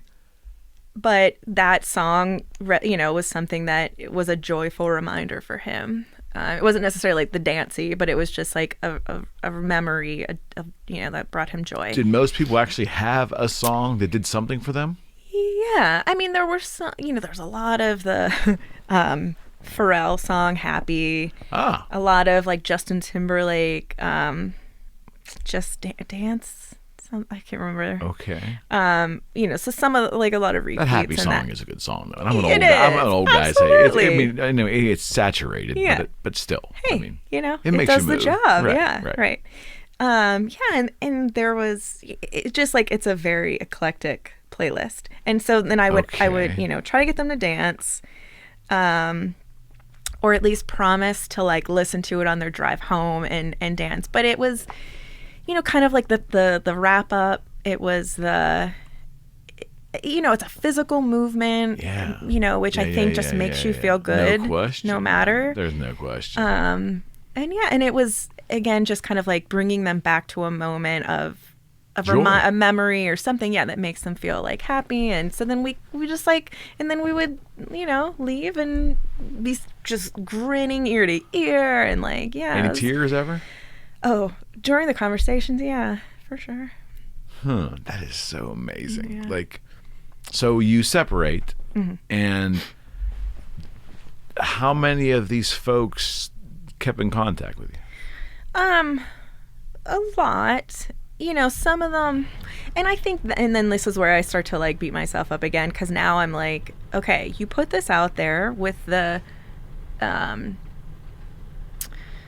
intention of becoming friends with this person, and friendship takes work, and it's a two-way street. Yes, but I didn't want the person to feel like, like used or just kind of like, oh, you pulled all this out of me and then you just disappeared, right? Like I did and do take that very seriously. So trying to not to be like pushing and just like immerse myself into someone's life now. Right. Just kind of a healthy distance. Yeah. And just seeing where things go. And I think, with some people, I absolutely became closer to them, and that sustained. But, I think just naturally as a human being, you only have the capacity to have For so much time. So like these intense or close connections. Right. So some of them sadly, you know, just kind of like fell back into just like a comment on each other's Facebook posts type of relationship and whatever. But we still had that, you know, really amazing experience together. And you have a documented version of that, which is amazing. Which is so stressful now because I don't know what to do with it. And that's the thing that I think I'm most shocked by. Literally, none of these people have followed back up with me to say, like, what the hell, Rachel? Like, what happened with that? Are you going to do something? Like, none of them. Right. So you probably put more pressure on yourself in regards to that than my big phrase is don't overthink it. We overthink everything. Well, yes. And I don't know. I'm the type of person that I want to follow through on my commitments. Like if I said I'm going to do something, I want to do it. Or, you know, if I don't or I can't, like You're allowed to change your mind. Close the loop on things. And this just feels like this. It's open. Yeah, this open thing that's weighs on me. Are you done interviewing? Do you want to do more interviews? So I just before COVID, I had my quarterly scans. This is April of 2020. Right. Well, actually, they were scheduled for April of 2020. And my plan was, you know, pending a clear scan, I was going to embark on a cross-country road trip that was, you know, sort of loosely planned out. Okay. But, you know, as far as like time, like how the duration of it was a little bit, I was still figuring some things out. But I was like, I'm going to take a cross-country road trip. I was laying the groundwork for that to happen. And I thought, well, maybe I should reopen this again because now I'm going to have the opportunity to sit one-on-one with these friends and, you know, have these experiences. So, like, and I think, though, maybe, if I'm being very honest with myself, it might have just been a tactic to put off the conclusion, you know, of like, well, I'm still filming, like we're still doing these interviews, in production. Right? But for the most part, I think it was like with the, you know, just like how cool, like I can have these conversations with all these other people. And then COVID. And then COVID happened, and obviously the road trip got, you know, canceled. So you're just in a holding pattern now, like with the rest of society. Yeah. And the project's in a holding pattern. Yeah. But really, should I have used that time to learn how to edit and learn how to... Have you looked around society? Have you seen the amount of alcohol that has been purchased? Have you seen the girth of the modern American recently? I mean, have you seen... You know, and I'm not putting blame anywhere. It just is the society we're living in right now. So I don't think anyone, for the most part, has used every moment of COVID effectively, my friend. Yeah. I wouldn't feel too badly about that. I'm trying to give myself a pass. Yeah, I think you absolutely can. I just think it's a fascinating, I think it begs to be something with it done if you ultimately decide to. But as an outsider looking in, well, if you know any movie makers or documentarians. Yeah, Fred. So my next, well, I'm going to put it right out here. I don't know if you've agreed to it yet or not, but I want to put you and Fred together with me in this show. And we do for friends shows on here where I bring people in that may or may not know each other, and we talk about anything. We talk about life. But I would love to pair you and Fred up together. Just the Yinzer stuff alone would be enough to bring the house down. But Fred is, I don't know what I'm allowed to talk about, what I'm not allowed to talk about. Fred has met thousands and thousands of people in the rock and roll business, being in the business for so long. Fans, agents, bookers, all kinds of stuff. Groupies? No, I'm just kidding. But he's got a heck of a story to tell. Yeah. And there's actually two publishing houses that have been in contact with him. One is an animated thing. It's very odd and weird, but he's interesting. He should have been using COVID flesh this out, right, Fred? But I think it's getting closer. So I'll let Fred talk to you about that. But he's doing something very similar where his life story his whole life story is kind of on display right now, and he's going through the process of revisiting things, and and he's got some stories there too. But yeah, I think you two could have a good conversation on what ideas just for this material, because is having the content now, do you feel, is it a burden? Yes. You really feel burdened by it? I do. Again, because you don't feel it's good just about it? That's an amazing collection of stuff. For sure. But it just, it feels like this, undotted I, or, where it's like, okay, now what? And I think, while I was doing it, I was still pretty fresh out of the, my second, cancer experience. Right. And, I was much more in a place of, well, I don't know how much longer I have left. And I think to a degree, though, I never really, I never told anyone this, or I don't think really admitted this to myself until much later. I do feel like it was something that was driving me, was like, this is kind of this, I don't know, swan song is the right term, but, this, nothing's ever going to, a package isn't probably going to come of this, but at least now, once I'm gone, this person can have this, this conversation that we had on. And here you are. And here I am. Yeah. And and it also, maybe it's embarrassing to admit that, because it makes you sound egotistical, not this person, they were not just. At all. Not at all. No, I get that. Yeah. I get that. You're first off, just in general, you're in a unique position in life, right? In terms of decisions you've had to make and so forth. And the juxtaposition of it all. Right. Big word, like gymnasium. The password is. The password is. Don't be crunching cereal in there. Existentialism. Existentialism. No, wait. I know existentialism is the regular word. What word did you create? Existential. That was it. Existential. Did I say it right? Yeah, sure. I did? Close? Sure. I go, did I say it right? And she goes, sure. Thanks for the reassuring. Yeah, I struggle with those crazy words. I've always had. That's really strange. Yeah. Did you have fun? Yeah, absolutely. This is a lot of fun. Yeah. I really appreciate your frankness and your willingness to tell your story. That had to be a little unnerving in the beginning, but you did really good. Oh, thank you. I mean, really good. You should probably have your own show.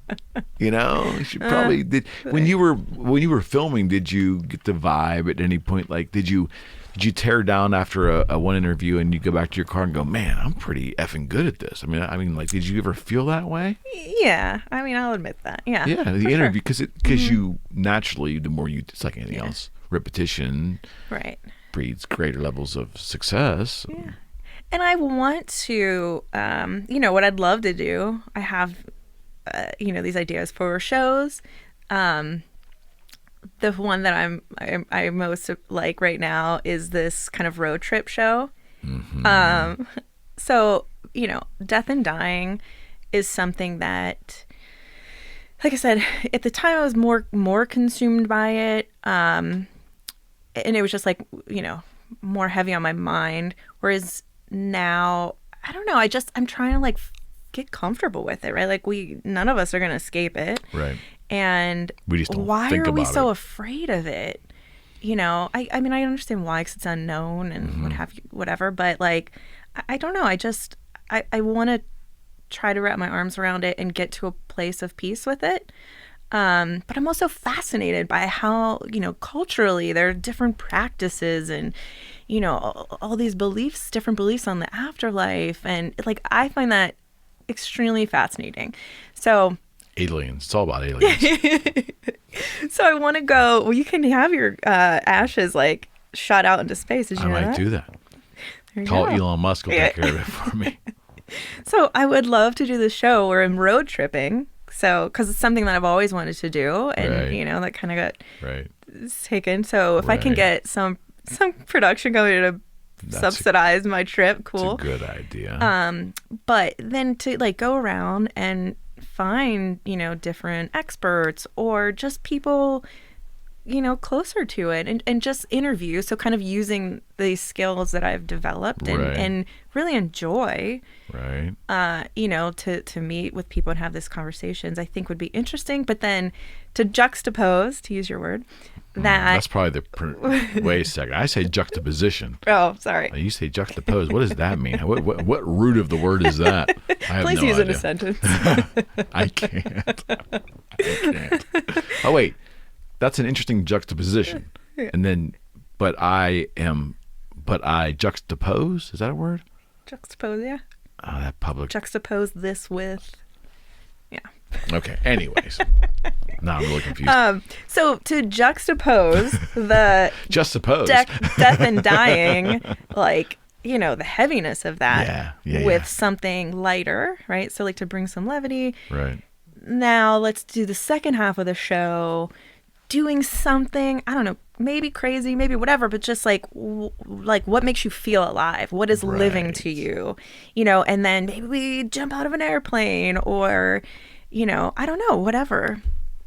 So take the... So life and death. Yeah. So there's... I see what you're saying. Yeah. And all in one show. All in one show. And maybe it's like a, I don't know, a series, like a Netflix or a YouTube series. I don't know. I think that'd be cool. And I think, though, the really like fun hook of it would be to drive around in a hearse, in like a converted hearse. Oh, why not? I mean, of course. Wouldn't you watch it? I would watch that. I would watch that. That's pretty good. Yeah. That's pretty good. So I just got to I have to find a team. We're going to connect you with Fred. Fred's got all kinds of connections and ideas, but I still can't get over the bravery that you have, which is so incredible. And then the additional bravery, which at that time probably didn't feel like anything to you, later what you've been through. But to contact these people, I have 5,000 Facebook friends, and I say that with no bravado. I say that with insanity because there's no way that I know. But I will tell you, I've gone through the list, You've made me look hard at that list, and I don't really want to delete because I've kind of had interactions with the vast majority of these people in some capacity. So through the course of our life, we do touch a lot of people, if we pay attention. Right. So. And I just think that it's very easy to just then see them or like, I don't know, assign our story, what we think their life is. But if we do, if you talk to them and just ask questions and let them share with you, you'd be surprised. It's powerful. Yeah. You come back and see me? Sure.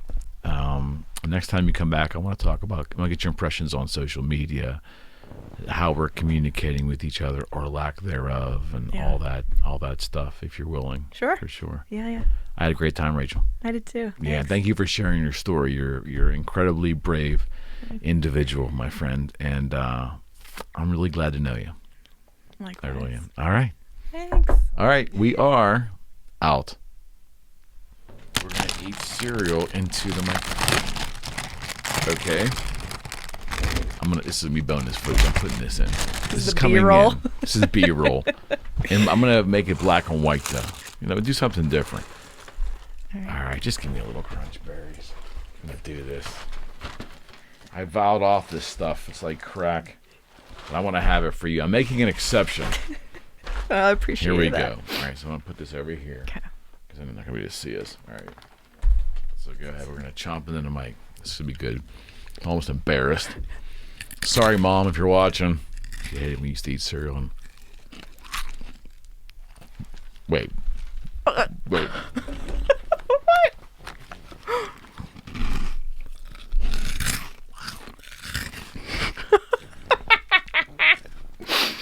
This is what people do. It is wild.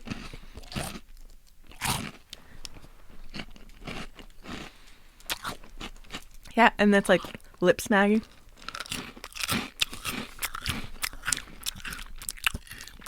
It's so bizarre. It's a thing. I'm gonna choke it over here. My brother and I would down an entire box of this stuff at one sitting, and my mother would be pissed off. Yeah.